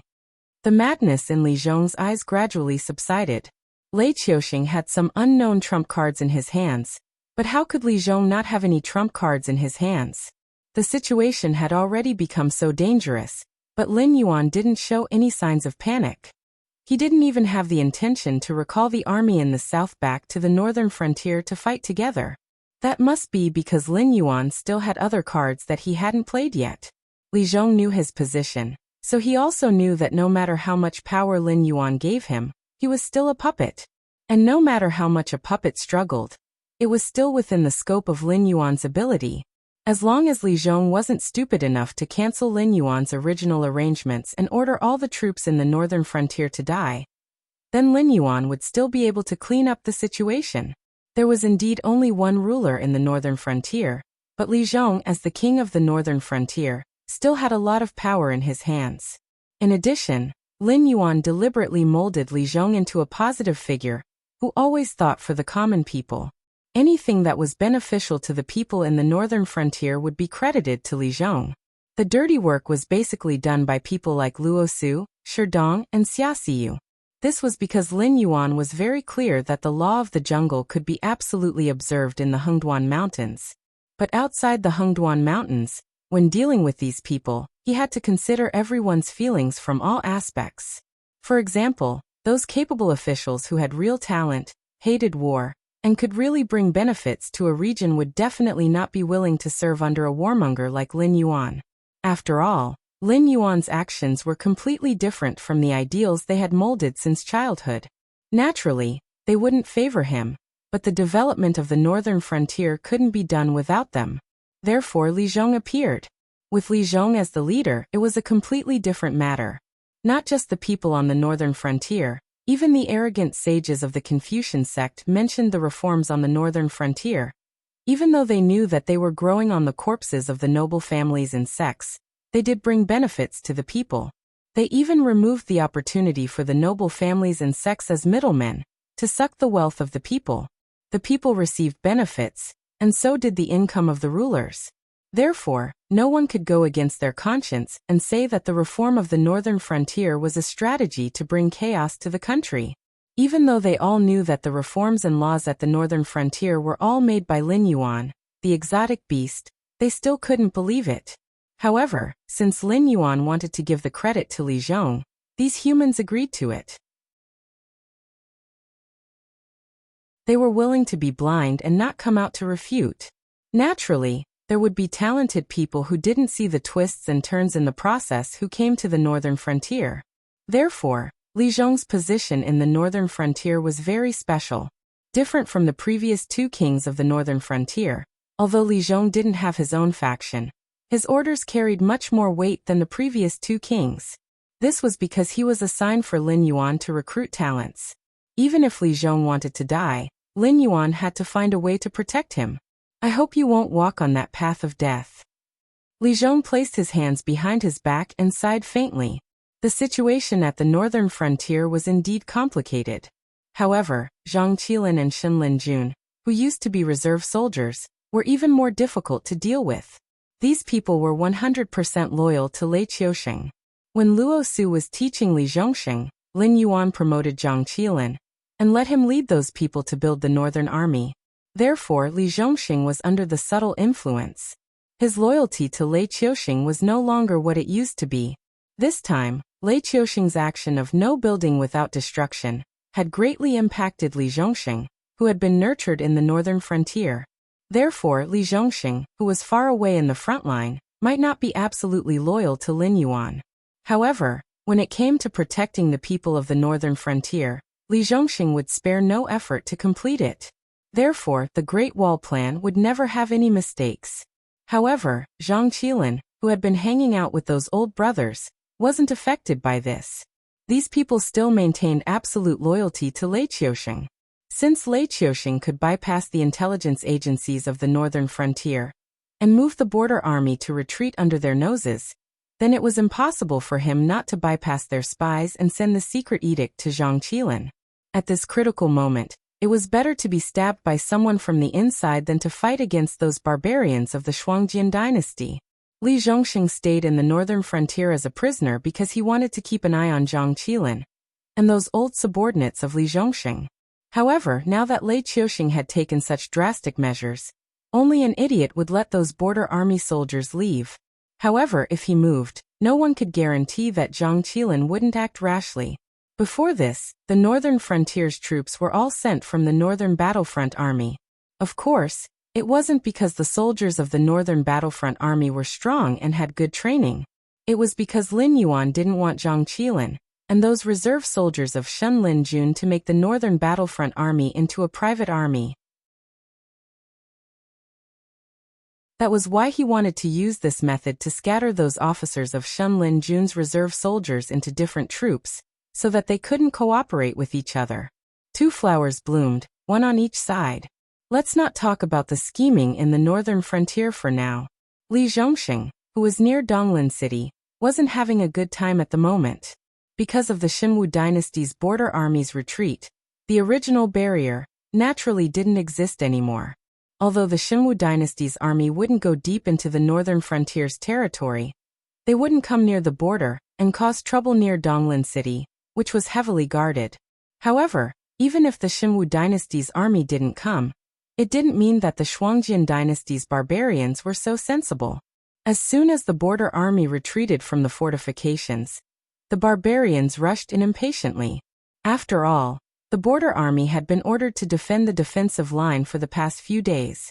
Not to mention supplies, even the scouts couldn't penetrate the defensive line. Therefore the 1.2 million Frost Mirror barbarian from before had completely lost contact with them. Now that things had developed to this point, it wasn't just a matter of the missing 13th prince anymore. If the 150,000 Blood Gold Knights were wiped out here, even Frost Mirror Khan wouldn't be able to stop the decline of the Blood Gold tribe, let alone the 13th prince. If the 1.05 million cavalrymen were also lost, who knew how many tribes would be wiped out this winter? Because of this, the chiefs of the Xinwu dynasty's territory were extremely anxious. They repeatedly ordered the northern frontier to release these warriors, even if they had to suffer some losses. Therefore, more and more Frost Mirror barbarian rushed into the Xinwu dynasty's territory like wolves and tigers, urgently wanting to get in touch with the vanguard troops.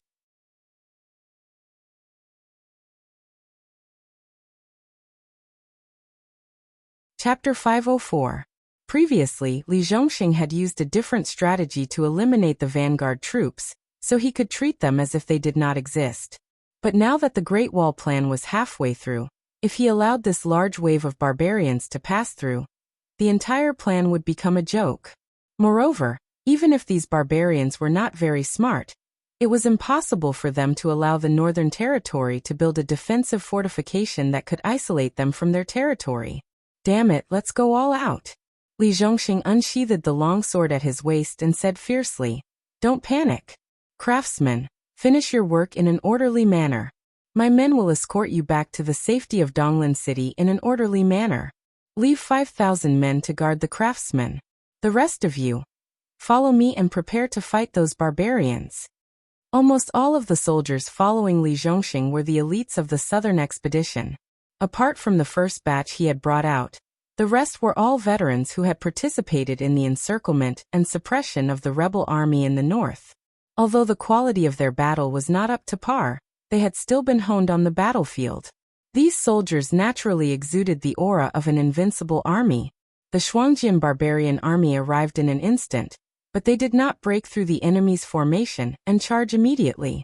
Instead, they set up camp 15 li away from Donglin City, seemingly intending to engage in a tug-of-war with Li Zhongxing's headquarters. This was the first time the two sides had met. Even the arrogant Shuangjian barbarian army did not dare to be careless at this moment. After all, the 13th prince, 200,000 Bloodridge cavalrymen, and 450,000 cavalrymen from various tribes had all been lost in the north. Now that the brothers who had invaded the Central Plains had regained contact with them, those who had entered the northern territory were like clay oxen entering the sea. It was as if they had disappeared directly. Given the barbarians' character of bullying the weak and fearing the strong, even if they had not personally experienced the battle with the Northern Frontier Army, they would still realize that the so-called information about the Northern Frontier being weak was all fabricated by the Xinwu dynasty to deceive them. The one who was truly weak was the Xinwu dynasty. However, now that things had developed to this point, the Mirror Frost dynasty did not have the spare energy to cause trouble for the Xinwu dynasty for the time being. After all, their brothers as well as the 13th prince, whom the Khan had placed all his hopes on, were all trapped in the north. If this matter was not handled properly, the Mirror Frost Khan would be enraged, and countless heads would roll. Both sides had merely set up a battle formation and were facing each other. Unexpectedly, neither side had any intention of taking the initiative to attack. The first day slowly passed by in this kind of stalemate between wanting to say something, but hesitating to do so. It was not until noon of the second day that a rider came out of the Shuangjian dynasty's military tent, claiming to be the messenger of the Khan of Frost. Li Zhongxing's camp was built behind the cement wall. Because the fortification had just begun construction, even with the help of cement, it was impossible to complete it in a short period of time. Moreover, this fortification was only outside Donglin City, and had not yet been connected to the planned cities. Naturally, the Shuangjian barbarian did not know that this was the wall of despair that they would encounter in the future. It was just a temporary fortification built by the Northern Frontier Army. The ranger in charge of guarding the place held the so-called messenger on the ground and carefully searched him. After making sure that he did not carry any weapons, he was escorted into the main camp to meet with Li Zhongxing. After entering the commander's tent, the messenger did not mock Li Zhongxing with a sneer on his face. Instead, he cupped his fist with a solemn face and said in a deep voice, "I am Keitung, the young chief of the Green Carp tribe in the Frost Mirror grassland. Greetings to all the generals." The moment his voice fell, all the generals in the commander's tent looked at each other in dismay. Then, their eyes fell on Li Zhongxing's face at the same time. It was said that the Shuangjian barbarian was rude and unreasonable. But now, this messenger had changed his usual behavior. There must be something fishy going on. "I am Li Zhongxing, the commander of the southern expedition in the northern frontier." Li Zhongxing sat on the tiger skin chair, looked down at Keitung and said in a deep voice, "The Shuangjian dynasty started the war without declaring war. First, they attacked our northern frontier territory. Now that the army is here again, the young chief has changed his usual behavior. This is really confusing." Hearing this, Keitung blushed. He cleared his throat and said, "There is something you don't know, Marshal Li. Our Shuangjian dynasty was deceived by a scoundrel. We didn't know that the northern frontier and the Xinwu dynasty had broken off relations. That's why we attacked the northern frontier territory. I'm sure you also know that our Shuangjian dynasty and the Xinwu dynasty have been at war for more than half a year. When we suddenly saw a hole in our border, we naturally wouldn't let go of this opportunity." Keitung's words weren't nonsense. After all, the northern frontier belonged to the Xinwu dynasty. Although the Frost Mirror barbarian clearly came for the northern frontier, they didn't penetrate the northern frontier, let alone enter the territory of the northern frontier. In addition, the Frost Mirror barbarian had come for the Central Plains. So if they braced themselves and said that they came to attack the Xinwu dynasty, No one could say anything about it. Oh. Li Zhongxing suddenly understood and raised his head. He smiled and said, "Young chief means that you attacked the wrong people?" Yes, that's what I meant." Ting's face was still red, but it wasn't clear whether it was due to excitement or embarrassment. Li Zhongxing's face suddenly darkened. He said in a strange tone, "Young chief is so sure of this statement. Do you think that I and everyone else are fools? If our northern frontier army entered the Shuangjian dynasty and killed, and then we told you that we were actually going for the demon beasts in the Hengduan mountain range, would you believe us?" As soon as he finished speaking, the generals in the tent suddenly burst into laughter. Ting's face became even redder. After all, they had all watched the Shuangjian barbarian invade the north. They didn't even look at them, who were disguised as the Xinwu dynasty's troops, and directly rushed to the northern frontier. If the Shuangjian dynasty really came for the Xinwu dynasty, how could they let go of the cities and troops in the north? Donglin City was intact, and they were unharmed. This was a ruthless slap to the Shuangjian dynasty's face. This is not the same. Ting's face alternated between green and red. He whispered, "Your northern frontier army can directly enter the Hengduan mountain range. Why do you need to use our frost mirror grassland?" Li Zhongxing smiled and shook his head. He mocked, "Then why can't your frost mirror cavalry gather their forces and directly attack the central plains and take over the imperial capital? Why do you have to divide your forces to attack our northern frontier territory? You can divide your forces, but can't we?" Ting's chest rose and fell violently. He stared fiercely at Li Zhongxing, but he couldn't spit out a single word. In terms of sharp tongues, even 100 of him wouldn't be a match for these people. But now he had to lower his head.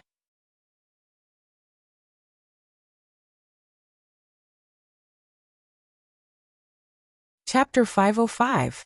You're being bullied to this extent and you're still not angry? As Li Zhongxing mocked Yan, his eyes flashed with a sharp light as he began to secretly plan.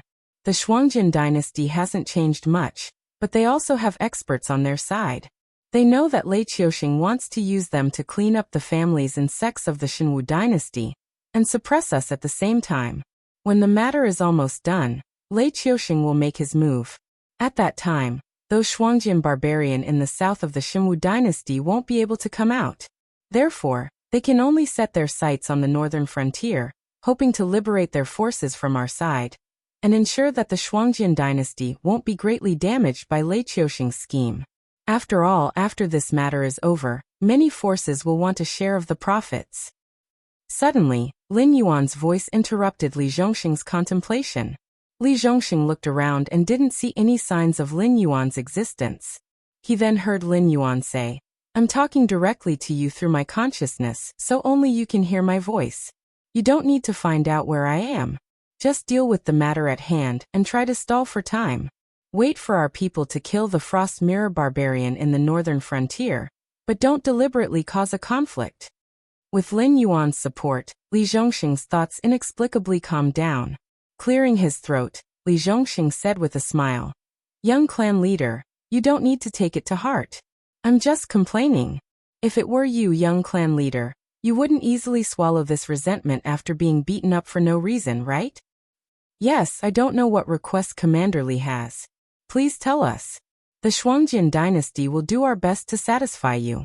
Seeing that Li Zhongxing was giving him a way out, even though Tung had been humiliated to the point of wanting to die, he had no choice but to pinch his nose and agree. However, this time, Tung emphasized the word's reflection of the Frost dynasty. He wanted to remind Li Zhongxing that he was not alone. There were still millions of reflection of the Frost cavalry outside. If the two sides could not come to an agreement, they would have to fight. If the two of them had a normal conversation, Li Zhongxing might have to think twice before bargaining. However, with Lin Yuan's support, Li Zhongxing no longer had any desire to negotiate. This was because Lin Yuan never intended to give him any face from the beginning. In the end, they would still have to fight. After pondering for a moment, Li Zhongxing's lips curled up slightly. He smiled and said, "Young clan leader, you're too polite. I'm just a commander. Even if I want to negotiate, I'm not qualified. How about this? Young clan leader, go back and rest for 2 days.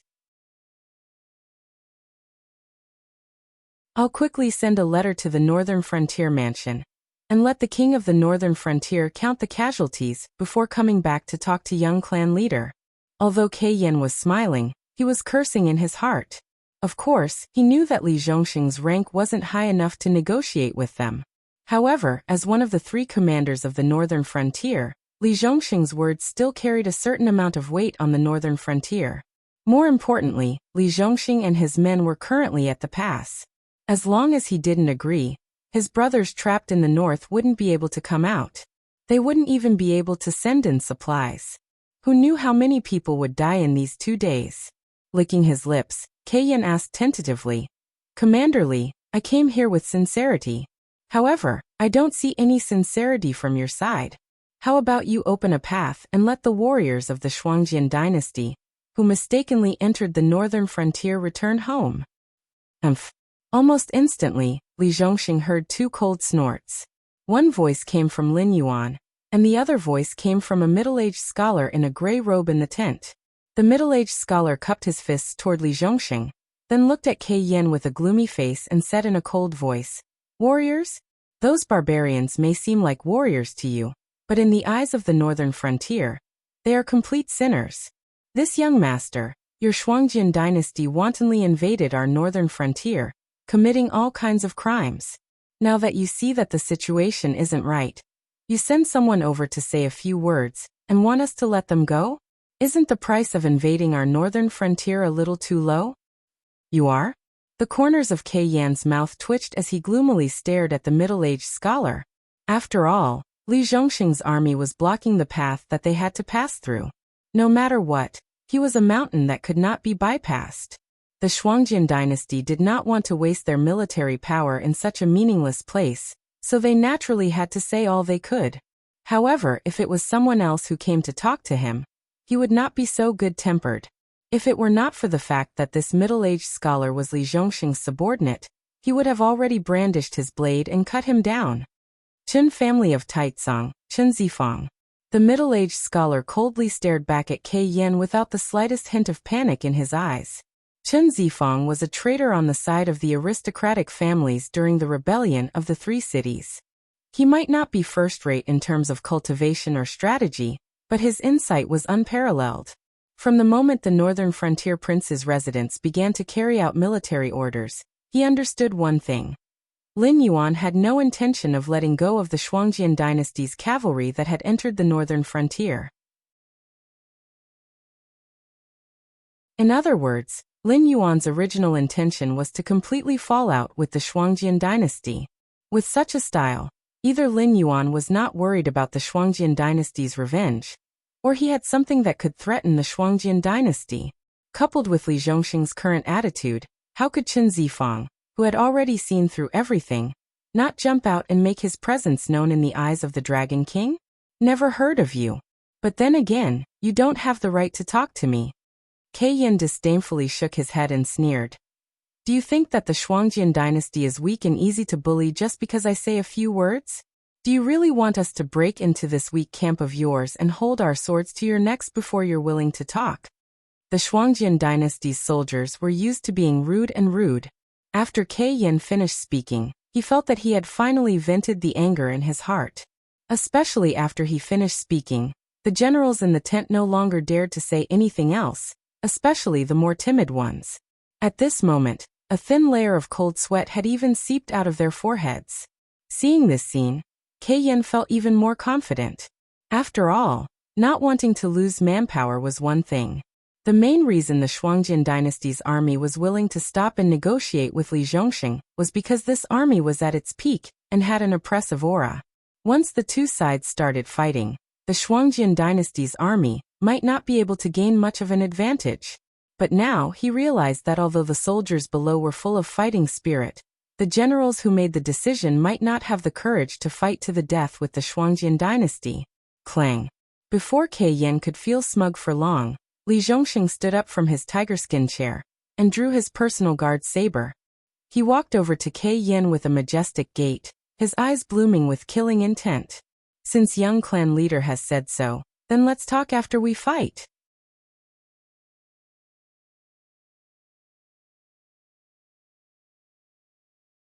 Chapter 506. As soon as Li Zhongxing's challenge ended, the generals and strategists in the tent no longer hesitated. They all stared at Kai Tung like hungry wolves as if he was a piece of juicy pork. Just being stared at by the generals made Kai Tung break out in a cold sweat. He originally thought that these generals of the southern expedition were unwilling to go to war with the dual-sword dynasty. However, after Li Zhongxing spoke, their sudden change in attitude revealed the problem. They weren't afraid of going to war with the Shuangjian dynasty. Instead, they were worried that the crime of going to war with the Shuangjian dynasty at the northern frontier would fall on their heads. By then, no matter who won or lost, there would be rivers of blood on both sides. Whoever started the war would be the sinner. Now that Li Zhongxing had taken on the responsibility, they naturally didn't have any scruples. After all, they were all soldiers. Kai Tung could also understand the attitude of the generals of the southern expedition. If they didn't go to war, how long would they have to endure before they had the chance to be promoted? Marshal Li, you'd better think this through. The Reflection Frost dynasty has come with sincerity. As long as you release our people, we can negotiate any compensation you want. But if you insist on not giving way, we'll carve out a path of blood to bring our brothers home, even if we have to kill you. Kai Tung swallowed his saliva as he sensed the shocking killing intent from Li Zhongxing. His face turned slightly pale. Putting aside the fact that his cultivation wasn't as good as Li Zhongxing's, even if he could defeat Li Zhongxing in a one-on-one fight, there were still the generals of the northern frontier, and close to 1 million soldiers of the southern expedition. What was the difference between wanting to kill his way out of this military camp in his unarmed state? Li Zhongxing stopped and rubbed the tip of his nose. He sneered and said, "Haha, it seems like young clan leader is afraid." Nonsense. Kai Tung's face turned red again. He suppressed his voice and said, "The men of the Shuangjian dynasty aren't afraid of anything. It's just a misunderstanding between us and the northern frontier. Now that we're willing to apologize, why must Marshal Li be so overbearing? Do you think Marshal Li will still have a good reputation if we fight?" Clang. Li Zhongxing flicked the blade in his hand, pointing it straight at Kai Chun as he fiercely said, "Young patriarch, are you mistaken? Right now, it's the Shuangjian dynasty that's invading the northern frontier. I'm just protecting the country. I didn't send people to invade the Frost Mirror grassland to create friction. The Shuangjian dynasty was the one who started the war. Now you're the ones asking for peace. Young clan leader can't be so naive as to think that we, the people of the northern frontier, have no temper, right?" As soon as he finished speaking, the entire tent was filled with chaotic shouts of killing. The northern frontier was slightly better, especially the cities near the Central Plains. At the very least, they could be nourished by the Central Plains caravans. However, the living environment of the northern frontier wasn't much better than the Frost Mirror grassland. The only thing that could attract the caravans to bring all kinds of necessities to the northern frontier was a large amount of spiritual items and demon flesh. These were precious materials that were worth tens of thousands of gold taels in rich places. Therefore, if the people of the northern frontier wanted to survive, they had to learn how to identify all kinds of spiritual items from a young age. In the process of harvesting spiritual items, they had to fight demon beasts. Therefore, in terms of bravery and bloodthirstiness, the people of the northern frontier didn't lose to the people of the Frost Mirror grassland. Most of the people following Li Zhongxing were veterans of the southern expedition who had been trained from the northern frontier. The remaining veterans were also the first troops to follow Li Zhongxing. All of them had lived in the extreme north of the Shenwu dynasty. Facing the dangers of survival day after day had never moved these men. Was the Shuangjian dynasty trying to scare them by sending their cavalry in that direction? Hearing the incessant shouts of killing, Kai Shen felt a buzzing in his head. He didn't know where he got his quick wits from, but he gritted his teeth and roared. "Marshal Li, I have to admit that your troops are brave, but as the marshal, aren't you being a little too reckless? The enemy of the northern frontier isn't the Shuangjian dynasty, but the Shenwu dynasty across the river." Li Zhongxing slowly raised his right hand. Only then did the shouts of killing stop. Gulp. Kai Shen swallowed, feeling his throat dry. He continued, "I think whether it's the king of the northern frontier or the Dragon King, Neither of them wants to face the Shuangjian dynasty's troops while fighting the Xinwu dynasty, right? Continue to bicker with him. Drag it out for as long as you can. In any case, none of the people who invade the northern frontier will live. Suddenly, Lin Yuan's voice rang out in Li Zhongxing's mind again. Li Zhongxing's lips curled up slightly. He looked at Keishan with a kind expression and laughed. Didn't this marshal say that I'm not qualified to speak with the Shuangjian dynasty? This marshal isn't high enough to discuss this matter with the Shuangjian dynasty. If you really want to talk, then let's wait for 2 days and do as His Highness says. Is that all right? Although Keishan's expression was unsightly, Li Zhongxing was already pointing a blade at him.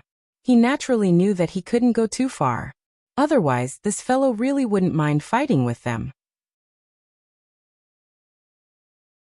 After all, the northern frontier's current thinking was that they were protecting their country.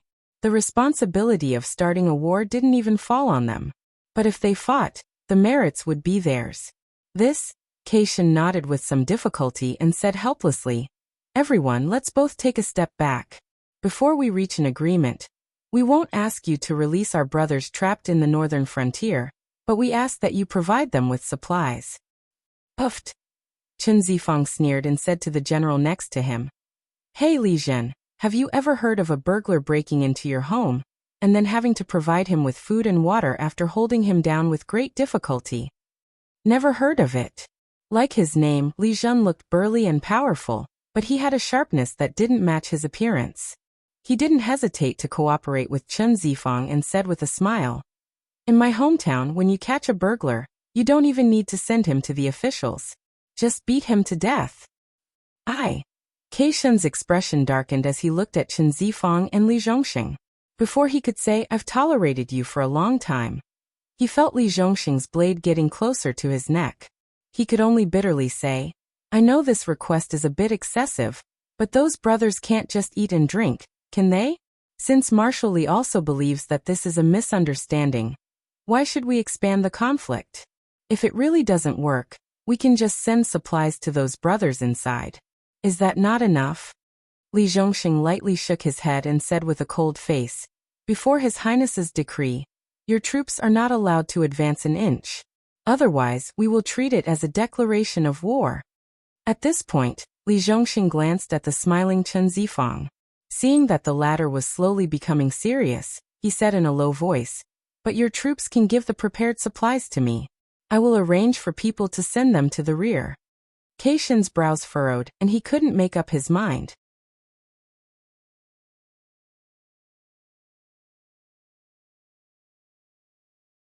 Chapter 507. In the end, Keating chose to give in and agreed to send the supplies to the Southern Expedition's camp. However, he also proposed to send some cavalry with good cultivation to transport the supplies. Firstly, he wanted to ensure that these supplies would not be used to support the enemy. Even if the Southern Expedition wanted to take these supplies, they might not be able to kill all the cavalry. If one or two escaped, the two sides might go to war. The consequences were not something Li Zhongxing could bear. Secondly, he wanted to see for himself the condition of the grassland warriors who had lost contact with the Shuangjian dynasty, and see if they were still worth saving. After all, they were now asking for peace with the northern frontier. This was equivalent to exchanging real money for the warriors trapped in the northern frontier. It was similar to the trade of people within the Shuangjian dynasty. The attitude of the northern frontier was obvious. Keating did not think that the northern frontier's appetite would be small. Even the extremely wealthy Bloodbath tribe would have to fork out a huge sum of money to exchange for the Frost Mirror cavalrymen, not to mention the tribes that the cavalrymen originally belonged to. According to the rules, the tribes that the cavalrymen originally belonged to would have to pay at least 40% of the cost. If this amount of wealth was distributed to the various smaller tribes, it would be an astronomical sum that would suffocate them. Although the Frost Mirror grassland did not lack resources, due to the special living environment, they did not only trade animal meat, spiritual items, and other goods that were widely circulated everywhere. The extra people would also be treated as trade goods. If their own tribe could not afford to raise them, they would be sold to other tribes that had more resources but fewer people. As for their status, It was not a problem that the original tribe had to worry about. As for the remnants of a defeated army, they were clearly not worth the Mirror Frost Dynasty's investment. How cruel. The corners of Li Zhongxing's mouth twitched slightly. His eyes were somewhat hazy. As a future top military officer of the Xinwu dynasty, he naturally knew what Keiting's actions meant. However, this did not mean that he could understand Frost Mirror's barbaric actions. In his opinion, if his fellow soldiers and comrades had fallen into such a situation, he would choose to save those who might still be alive no matter what the price was. He would also try his best to send the bodies of the dead back to their hometown for a proper burial. Unlike Frost Mirror Man, who regarded his compatriots as a resource and only traded with them when he could gain benefits from it, Frost Mirror Man did. If they were in the same predicament one day, would they be disgusted by their fellow soldiers' actions? After Keiting left the camp, Li Zhongxing waved his hand and dismissed all the generals and staff officers in the commander's tent. In order to prevent a troop from becoming the personal army of the commander, Li Zhong carefully divided each troop into different battalions. Every 10,000 men could form a battalion, and each battalion had a battalion commander, a deputy commander and 3 staff officers. Including the mid-level and low-level officers, any battalion of the 3 armies of the northern frontier could almost snowball into a huge army without falling into chaos.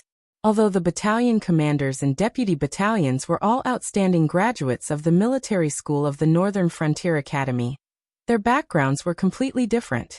Some were grassroots generals promoted by Lin Yuan from poor families, while others were descendants of aristocratic families who had submitted to Lin Yuan. As for the staff officers, one was from the Demon Emperor Association, while the other 2 were guests of Li Zhongxing and Qianhu of the Genie Guards. It could be said that each faction was stuffed into a battalion to check and balance each other. No matter what the characters and abilities of these people were, they all had their own factions behind them. Naturally, it was impossible for them to get along well. After all, everyone had their own interests. Only very few people would believe in feelings and loyalty. Of course, in order to prevent each faction from harming their comrades for their own interests, Li Zhongxing also adopted a system of punishment. For example, once disobeying orders, the battalion commander, deputy battalion commander, and 3 staff officers would not be able to escape. It was fine if it was impossible, but if anyone was determined to drag down the northern frontier, before facing the anger of Lin Yuan and Li Zhongxing, they would still have to wrestle with the other 4 big shots. Unless all 5 of them were determined to betray the northern frontier, just the difference in strength alone was enough to send those disloyal fellows to hell. It was also because of this system of appointment that although Li Zhongxing was nominally the commander of the southern expedition, and could mobilize any unit, he could only give a general strategy and detailed battle objectives. The degree of completion and the plan of completion were all discussed by his subordinates. If Keiting had not come to the meeting as an emissary of the Shuangjian dynasty, the northern frontier generals and staff officers would never have gathered in Li Zhongxing's tent. Now that the meeting was over, even if Li Zhongxing did not ask them to leave, they would not stay here for long.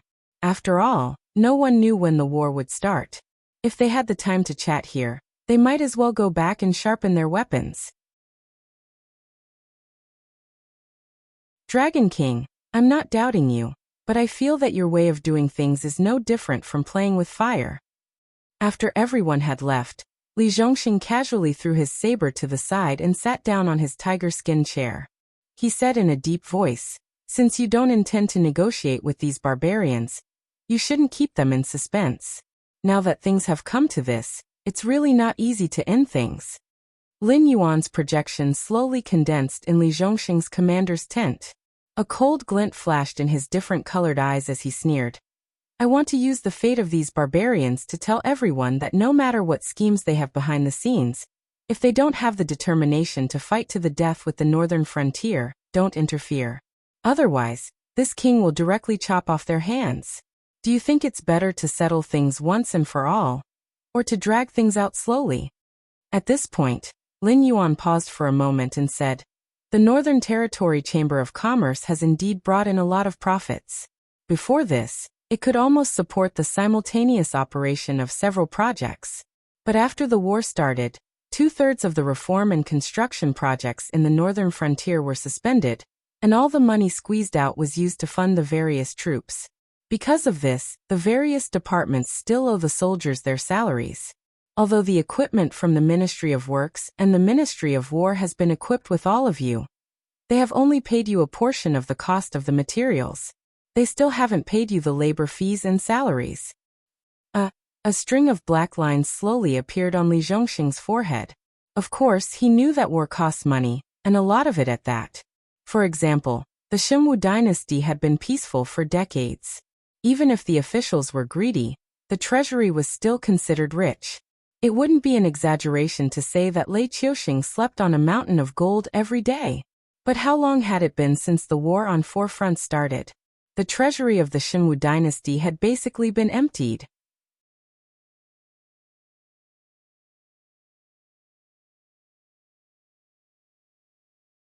Chapter 508. After all, you're a general now. You can't think in such a simple way. Theoretically, I should only pay you the salary of the South Expedition Army. Actually, you should be concerned about the expenses and rations of the surrendered troops and captives. However, I still paid the bill for you. As of now, your South Expedition Army is growing larger and larger in scale. Did I tell you to stop? Lin Yuan sat up and said calmly, "Anyway, I don't want to fight the Xinwu dynasty and the Shuangjin dynasty slowly. If you want to let these people go, you will have to fight at the front when the Frost Mirror Barbarian invades next time. Also, don't expect me to pay you a single cent outside of the establishment." The corner of Li Zhongxing's mouth twitched slightly. He held back the swear words that were about to come out of his mouth. He didn't have the national treasury of the Xinwu dynasty that had been peaceful for decades, nor did he have the terrifying beast that was the Northern Territory Chamber of Commerce. If he had to support an army of millions of people, wouldn't that be asking for his life? But Lin Yuan's attitude was very clear. He didn't want to fight this war. Whoever wanted to fight would pay. Li Zhongxing wanted to complain about this kind of rascal behavior, but he didn't know how to say it.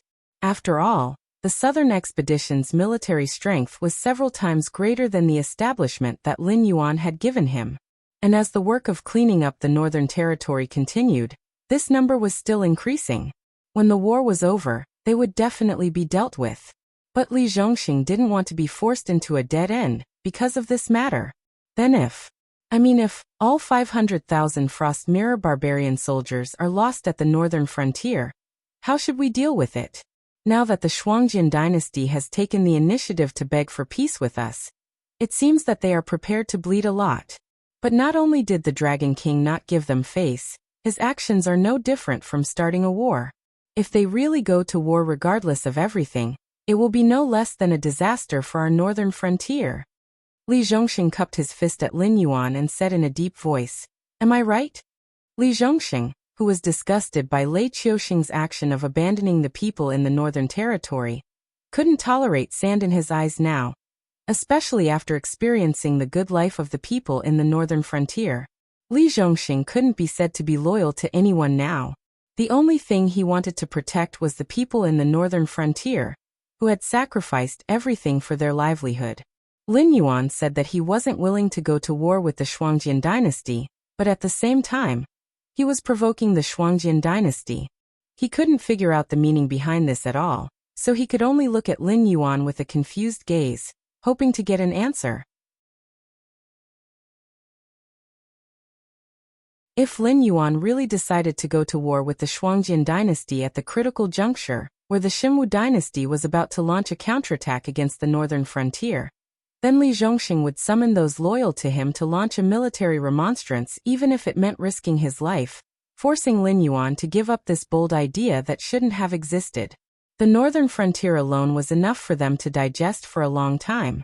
Not to mention that Lei Qiuxing still had the strength to spare. Even if he could kill Lei Qiuxing in one blow, the northern frontier wouldn't be able to take down the remaining central plains and southern territories. So Li Zhongxing is right. You still have room for improvement in strategy, but in terms of strategy, you're just a chicken. Lin Yuan looked at Li Zhongxing with pity, helplessly shaking his head, and explained, Right now, we're not the ones fighting a war. I'd rather use these military funds to develop the northern frontier, and even the entire northern territory than waste them on such meaningless things. You're also one of the people with the highest status in the northern frontier. You should know how much work we still have to do and how much resources we lack. Hearing this, although Li Zhongxing didn't like the way Lin Yuan looked at him like he was an idiot, he still nodded to show his agreement. If Lin Yuan really was a warmonger, he wouldn't waste time researching the new laws of the northern frontier. He also wouldn't exterminate the sects and then punish the noble families. He also wouldn't take all the land in the northern frontier and rent it to the people for farming at a very low price. At the same time, he would establish the Northern Frontier Academy and a series of huge projects related to people's livelihood, medical care, and other fields. Just by relying on the Northern Territory Chamber of Commerce, it wasn't impossible for Lin Yuan to cultivate the northern frontier into a war-loving land where everyone was a soldier. However, Lin Yuan's choice was to slowly develop and gradually reform. Every move might not be beneficial at the moment, but it would definitely be beneficial for the future. If there were really so many resources that he didn't have any place to use them, Lin Yuan would definitely carry out more projects and build more gathering places, so that every inch of land in the northern frontier could be used properly. He wouldn't train an army to compete with the Xinwu dynasty. Although it looked like Lin Yuan made the first move, in reality, Lin Yuan's purge of the northern frontier was Lei Qiuxing's idea. The situation had developed to this point because Lei Qiuxing didn't want Lin Yuan to easily take over the northern frontier. It would be best if he acted like a tool and wiped out the rebellion in the northern frontier. After forcing the southern frontier to make a move, he would obediently retreat to his own northern frontier. However, Lei Qiuxing wasn't the only tyrannical person in this world. Lin Yuan, who was able to come up with God's mandate and King's law, was no less tyrannical than Lei Qiuxing. However, Lei Qiuxing didn't have the boldness to lie by the side of the bed and allow others to sleep soundly. From the beginning, he only wanted to use the northern frontier as a test subject for the reform, so that the hostility of those aristocratic families and sects would be transferred to us. However, now that the northern frontier is strong, Lei Qiuxing can no longer let us continue to grow. Once we take over the northern frontier, the speed of our development will definitely rise to another level. At that time, the extremely weak Xinwu dynasty might not be able to be destroyed at any moment, but the outcome would already be determined. Therefore, the battle between the Xinwu dynasty and the northern frontier will happen sooner or later. It's just a matter of waiting for us to be fully prepared before attacking, or Lei Qiuxing taking advantage of the fact that we haven't stabilized our footing yet. For an outstanding military strategist like me, Lei Qiuxing's actions weren't out of my expectations. On the contrary, I didn't expect the Xinwu dynasty to be so weak. Therefore, I'm more and more worried about what kind of trump card he has in his hands. Under these circumstances, our own wishes don't matter at all. Right now, the Reflection Frost dynasty has changed their ways and is humbly begging for peace with us. It's not because of the reasons they've given us, but simply because they don't want to fight. Therefore, whether we teach them a lesson or not, they won't fight. Or rather, they won't choose to fight to the death with us right now. Do you think they will be grateful to us if we let those barbarians go? Lin Yuan's eyes flickered with an obscure brilliance. It was as if he was looking at the Frost Mirror Khan from countless miles away and seeing through his heart. His tone was even more certain than guessing.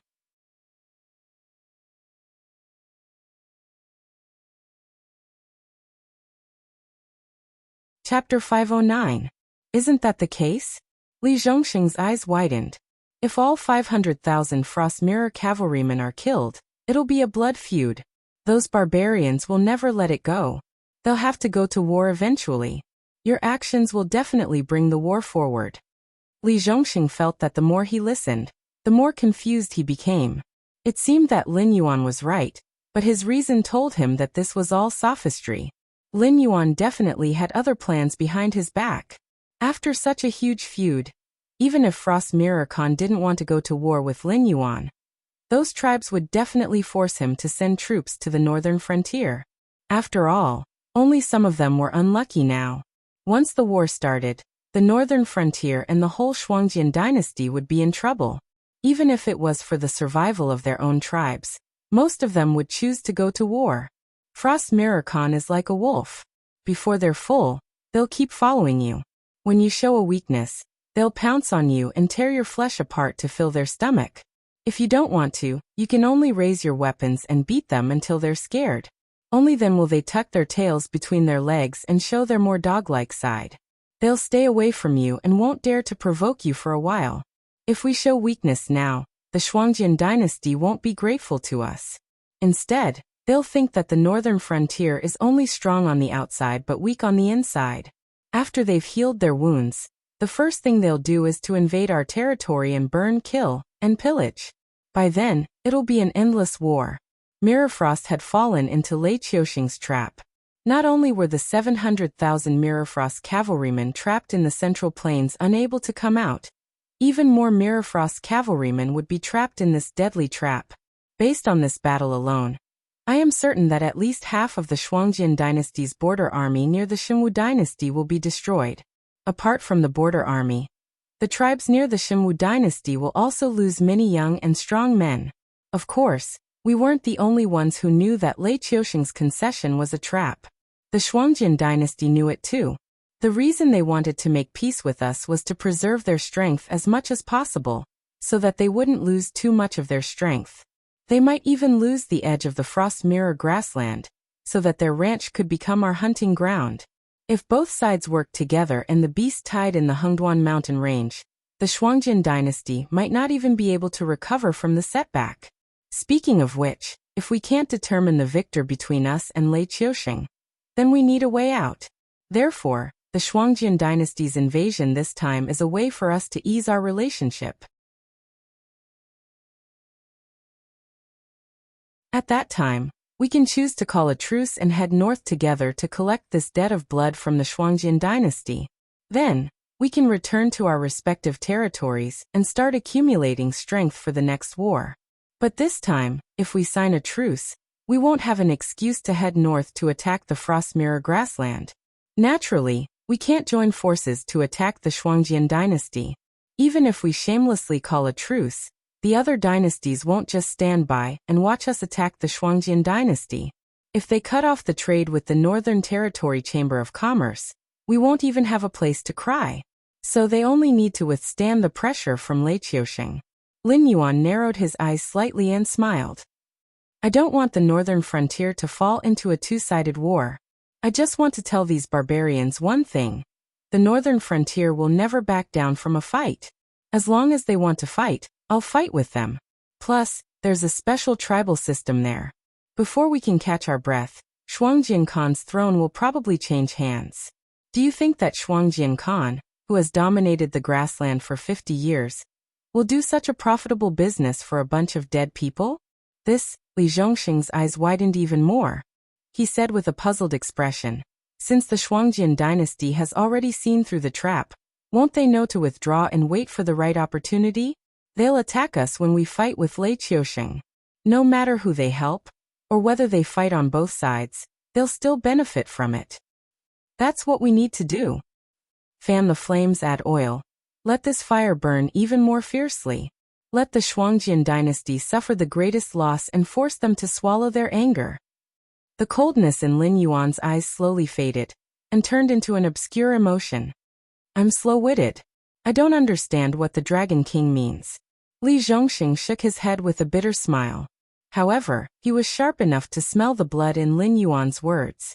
In the end, weren't they still going to fight? Sophistry indeed. The loss of 500,000 Frost Mirror Barbarian is not an unacceptable loss for the Shuangjian dynasty, because the number of young men who die from the cold, starvation, or being killed by demon beasts on the grassland is far more than that.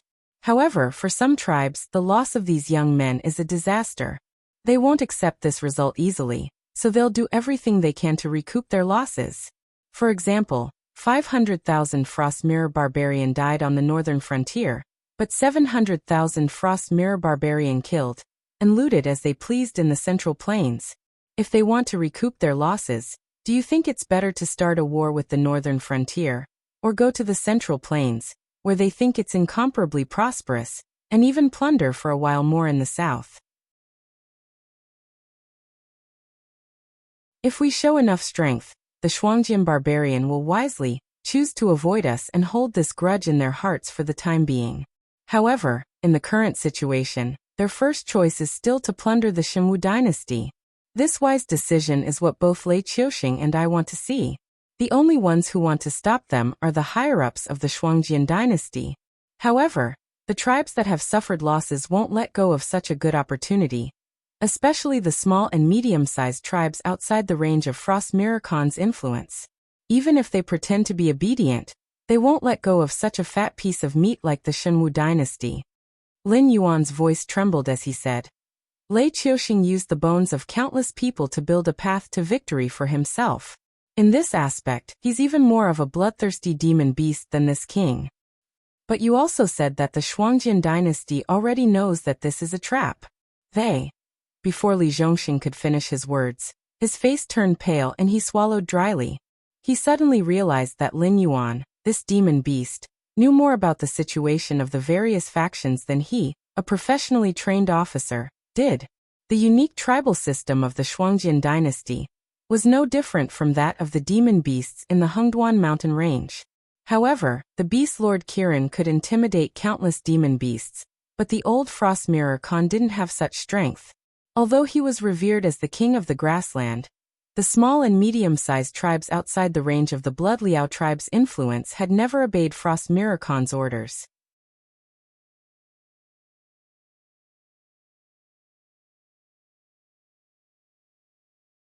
Chapter 510.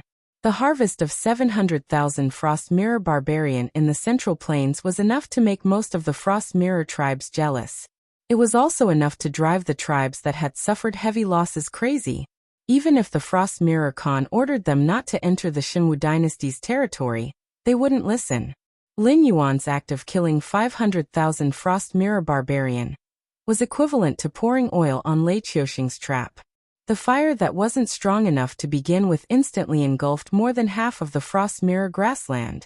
And this was an overt scheme. Unless the Shuangjian dynasty was willing to start an all-out war with the northern frontier, they could only choose the seemingly weak Shenwu dynasty. This king isn't as ruthless as Lei Qiuxing, but this king loves his own people more than Lei Qiuxing. Lin Yuan finally regained his composure and said with a smile, "No one knows what Lei Qiuxing's trump card is. This king doesn't want him to use it on the northern frontier. It's better to send him more Frost Mirror Barbarian. When he can't hold on anymore, he'll naturally reveal his trump card in advance." "I know what to do." Li Zhongxing nodded with a serious expression. No one knew what Lei Qiuxing's trump card was, but in this situation, unless Lei Qiuxing went crazy, he definitely had something that could change the situation in an instant. Letting Lei Qiuxing use this thing on the Shuangjian barbarian was obviously much better than using it on the northern frontier. Although he didn't like this kind of scheme, it wasn't his own doing. However, this wasn't his doing, and it was indeed for the sake of the entire northern region. Therefore, even if Li Zhongxing didn't like it, he could only persuade himself to accept and even obey. The next morning, Kei Yan led 30 Shueliao cavalry and 200+ carriages of supplies, his face solemn as he arrived at the Southern Expedition's scouting area. After yesterday's meeting, Li Zhongxing had no intention of stopping him. Very quickly, he led the 5,000 light cavalry to the front of the formation. Marshal Li looks a lot more energetic. Kei Fan rubbed her hands together. She had dark circles under her eyes, and it was obvious that she hadn't rested well. In fact, Li Zhongxing had also gone through a lot of mental struggles last night. But after thinking it over, she still decided that Lin Yuan's actions were the most beneficial for the northern frontier. It was also the best way to break Lei Qiuxing's trap. At the very least, it was the method with the least losses. So, for the latter half of the night, Li Zhongxing didn't continue to brainstorm with herself, and fell asleep peacefully. But looking at Kei Yan's appearance, Lei Qiuxing knew that this young clan leader of the Green Fish tribe didn't have a good time after returning home yesterday. The arrogant and unreasonable Shuangjian dynasty had lowered their proud heads, but they didn't get the respect they deserved from the northern frontier. The situation they were facing was completely different from what they had expected. Not only did the northern frontier not show the slightest bit of fear, they even seemed to be full of fighting spirit. But even if the northern frontier wanted to fight, the Shuangjian dynasty didn't. They only wanted to preserve their strength and wait until the northern frontier and the Xinwu dynasty had a decisive battle before coming to take advantage of the situation. There was no need for them to help that bastard Lei Qiuxing fight the vanguard after falling into his trap. At least, that was what the generals of the Shuangjian dynasty convinced themselves. But according to Kei Yan's report, the northern frontier didn't plan to release the captives immediately. They wanted to send the message back and wait for the reply from the northern frontier prince's mansion before deciding on their next move. Before that, they couldn't even send their supply wagons past the southern expedition's position. They could only send some cavalry to accompany the southern expedition to transport the wagons. In the words of those scholars, the behavior of the northern frontier was no different from being shameless when they were given face. But they couldn't do anything because, just as Lin Yuan had predicted, the Shuangjian dynasty didn't plan to fight this battle. So they could only vent their anger on Kei Yan, the envoy. As a result, Kei Yan looked like he was going to collapse at any moment. Li Zhongxing glanced at Kei Yan and said with a smile that didn't reach his eyes, "I didn't expect young clan leader to be so knowledgeable about the situation of our brothers trapped in the northern frontier." 500,000 Frost Mirror barbarian soldiers wasn't a small number. These 200 wagons of supplies were only enough to fill the gaps between their teeth. Although the defense line of the northern frontier wasn't that tight, the intelligence network formed by the Association of the Demon Emperor's members and the embroidered uniform guards wasn't something that the Shuangjian dynasty could infiltrate. So the Shuangjian barbarian soldiers who were still defending the plains definitely hadn't made contact with the main forces. So Kei Yan's 200 wagons of supplies were just a pretense. At the same time, it was also to express his distrust of the northern frontier. Kei Yan smiled helplessly and wiped the sweat on his forehead. He said with an apologetic smile, "Marshal Li must be joking. Just by looking at your southern expedition, I know that the northern frontier's army isn't ordinary. We know our own strength. How could those good-for-nothings be a match for your northern frontier's army? Let alone 500,000. Even if they had 200,000 left, they would be burning incense to thank the gods." At this point, Casual paused for a moment before continuing. "We're just going to take a look at the situation today. Although the supplies we brought are better than nothing, they should be able to last for half a day. Once we confirm the situation, we'll be able to make preparations." Li Zhongxing expressionlessly pulled on the reins and turned his horse around. He said coldly, "I'll say the ugly words first. Your cavalry had better behave themselves. If they do anything inappropriate, I have the right to kill them on the spot. Also, after confirming the situation, you can prepare for the next shipment, but all of your cavalry will have to come back with you. Do you understand this?" "Understand my ass?" Kei Yan's face suddenly darkened. He didn't expect Li Zhongxing's slap to come so quickly and so suddenly. They had prepared such a small amount of supplies in order to annoy Li Zhongxing and make his men make a few more trips. Of course, there was no lack of distrust in Li Zhongxing. They were worried that the southern expedition would seize too much of the supplies, which would be considered an act of aiding the enemy. But Li Zhongxing's attitude was also very clear. "You don't trust me, and I don't trust you. You think I'll seize your supplies? I think you're using this method to increase your troops." But then again, both sides were just trying to annoy each other. They didn't really suspect each other of doing anything. After all, the supplies were only enough to fill the gaps between Li Zhongxing's teeth. Even if Li Zhongxing seized them, they would only be able to fill the gaps between their teeth. With the troops around him, they could eat all 200 carriages of supplies in 1 or 2 meals. Although the dozens of cavalry were all in the late stage of the airborne realm, such a small number of people was definitely not enough to increase the number of troops. What was the difference between increasing the number of troops in such a scale and sending them to their deaths?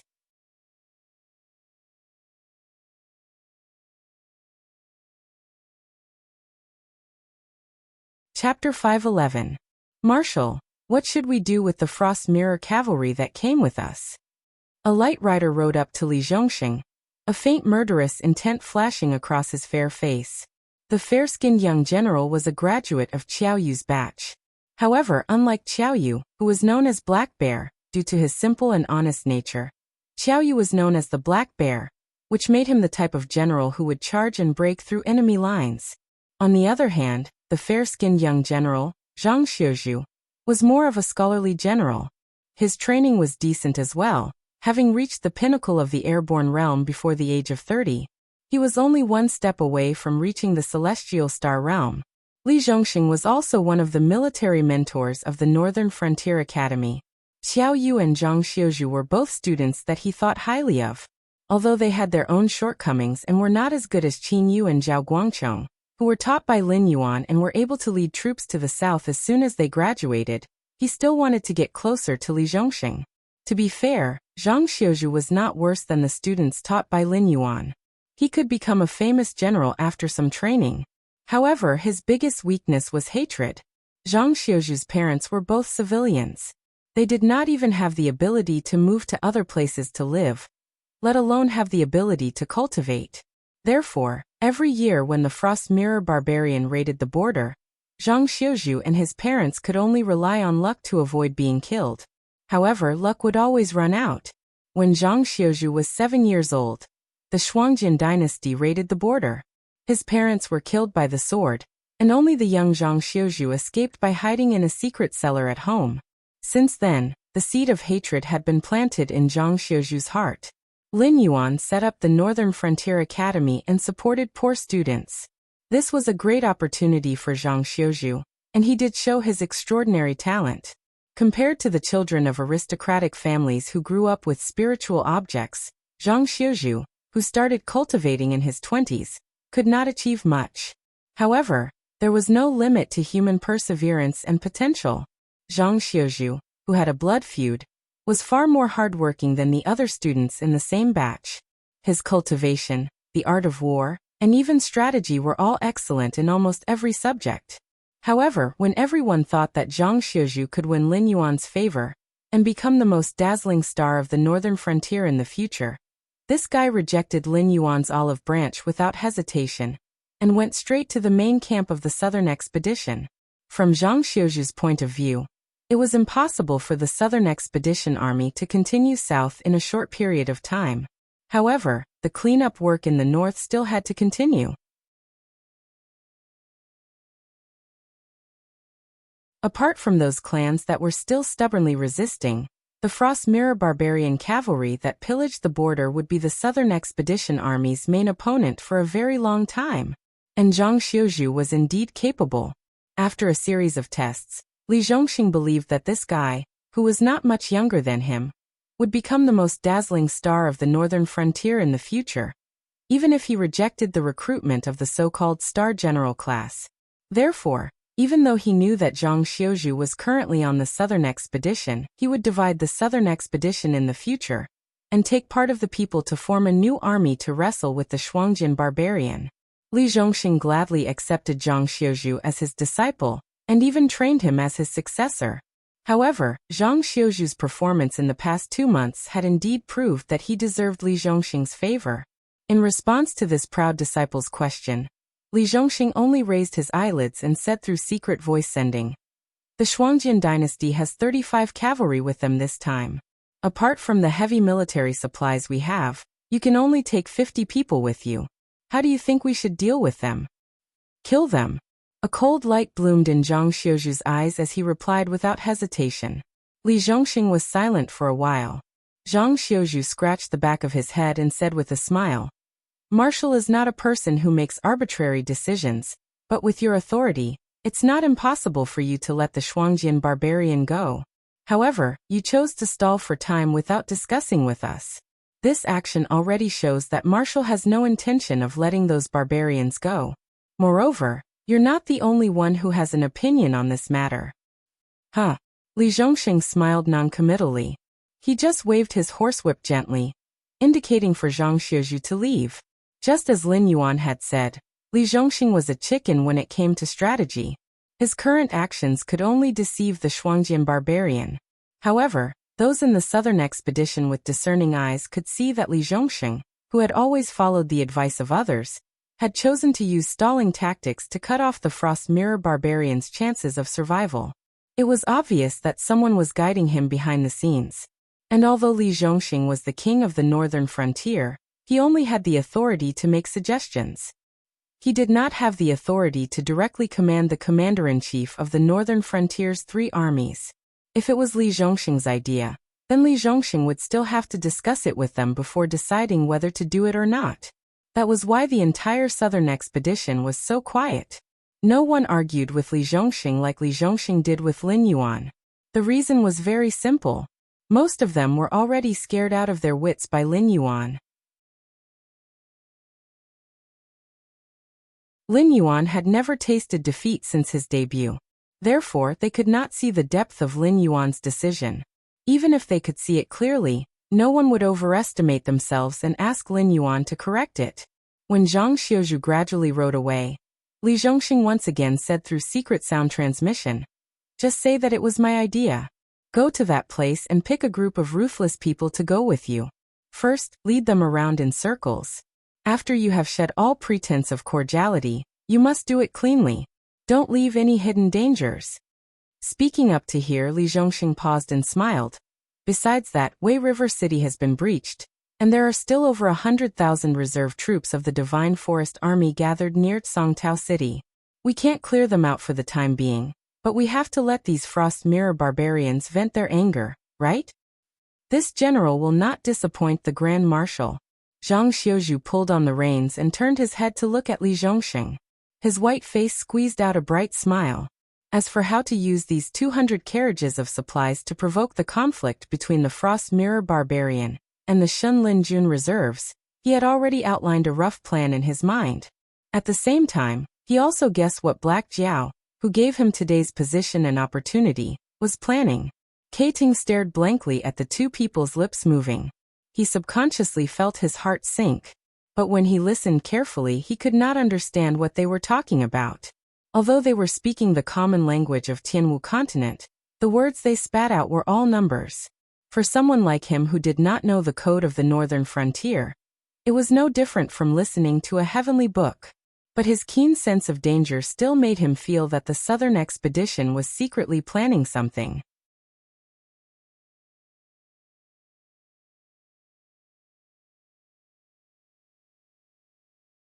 Chapter 512. Young clan leader, why are you in a daze?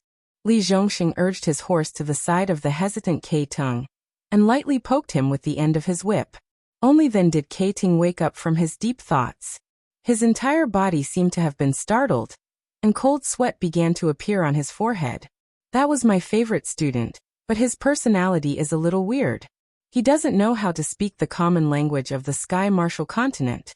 So we were using a special secret signal to communicate. I told him to go back and pick 50 capable brothers to escort you on this trip.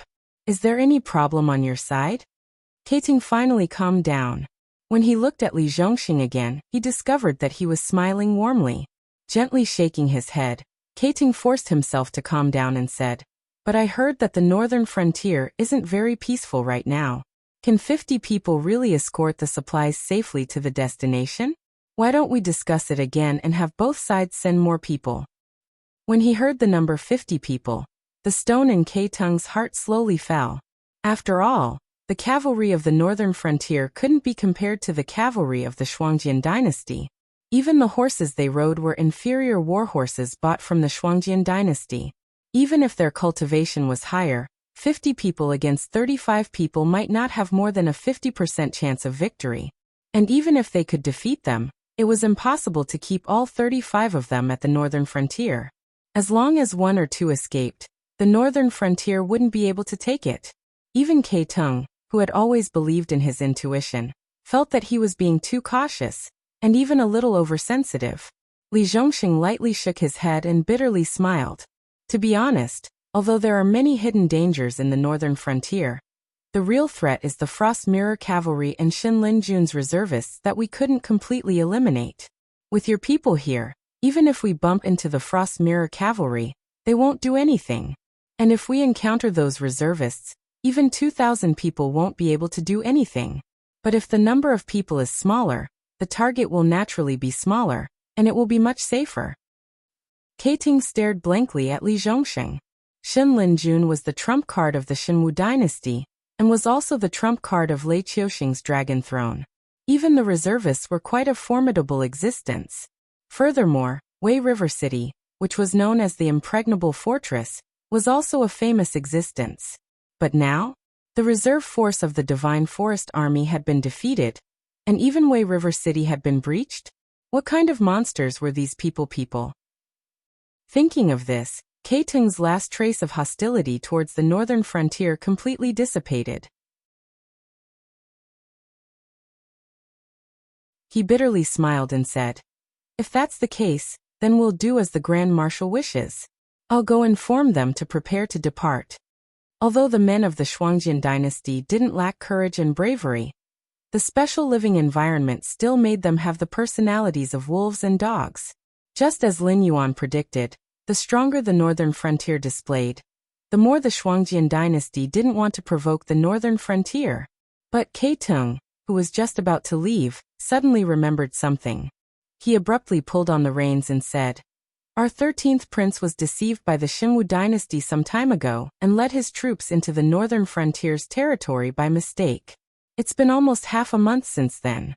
I wonder if our 13th prince is a guest at your residence?" Although the third prince speculated that the 13th prince was dead, the proud Shuang Jianren didn't think so. In their eyes, the northern frontier was just a group of nouveau riches. They might not even be able to withstand the counterattack of the Shenwu dynasty.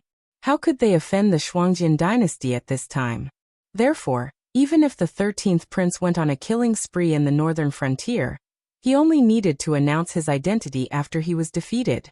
Not only would the northern frontier not dare to touch him, they would even treat him as a guest of honor and wait for the Shuangjian dynasty to take him away. "Young master, you must be joking. I haven't heard any news about the 13th prince." The warm smile on Li Zhongxing's face instantly disappeared. He said coldly, "I will write another letter to ask the northern frontier's residents. However, I advise you not to have any delusions about this matter. You know our Dragon King's personality. The Shuangjian dynasty has sent troops to invade the northern frontier one after another. If they don't pay a price, they will lose face." Keiting originally thought that taking the 13th prince out was just a matter of convenience. After all, they could let the 500,000 Frost Mirror barbarians go. If they let a few more people go, they wouldn't be criticized. However, Li Zhongxing's cold attitude was telling him to stop dreaming.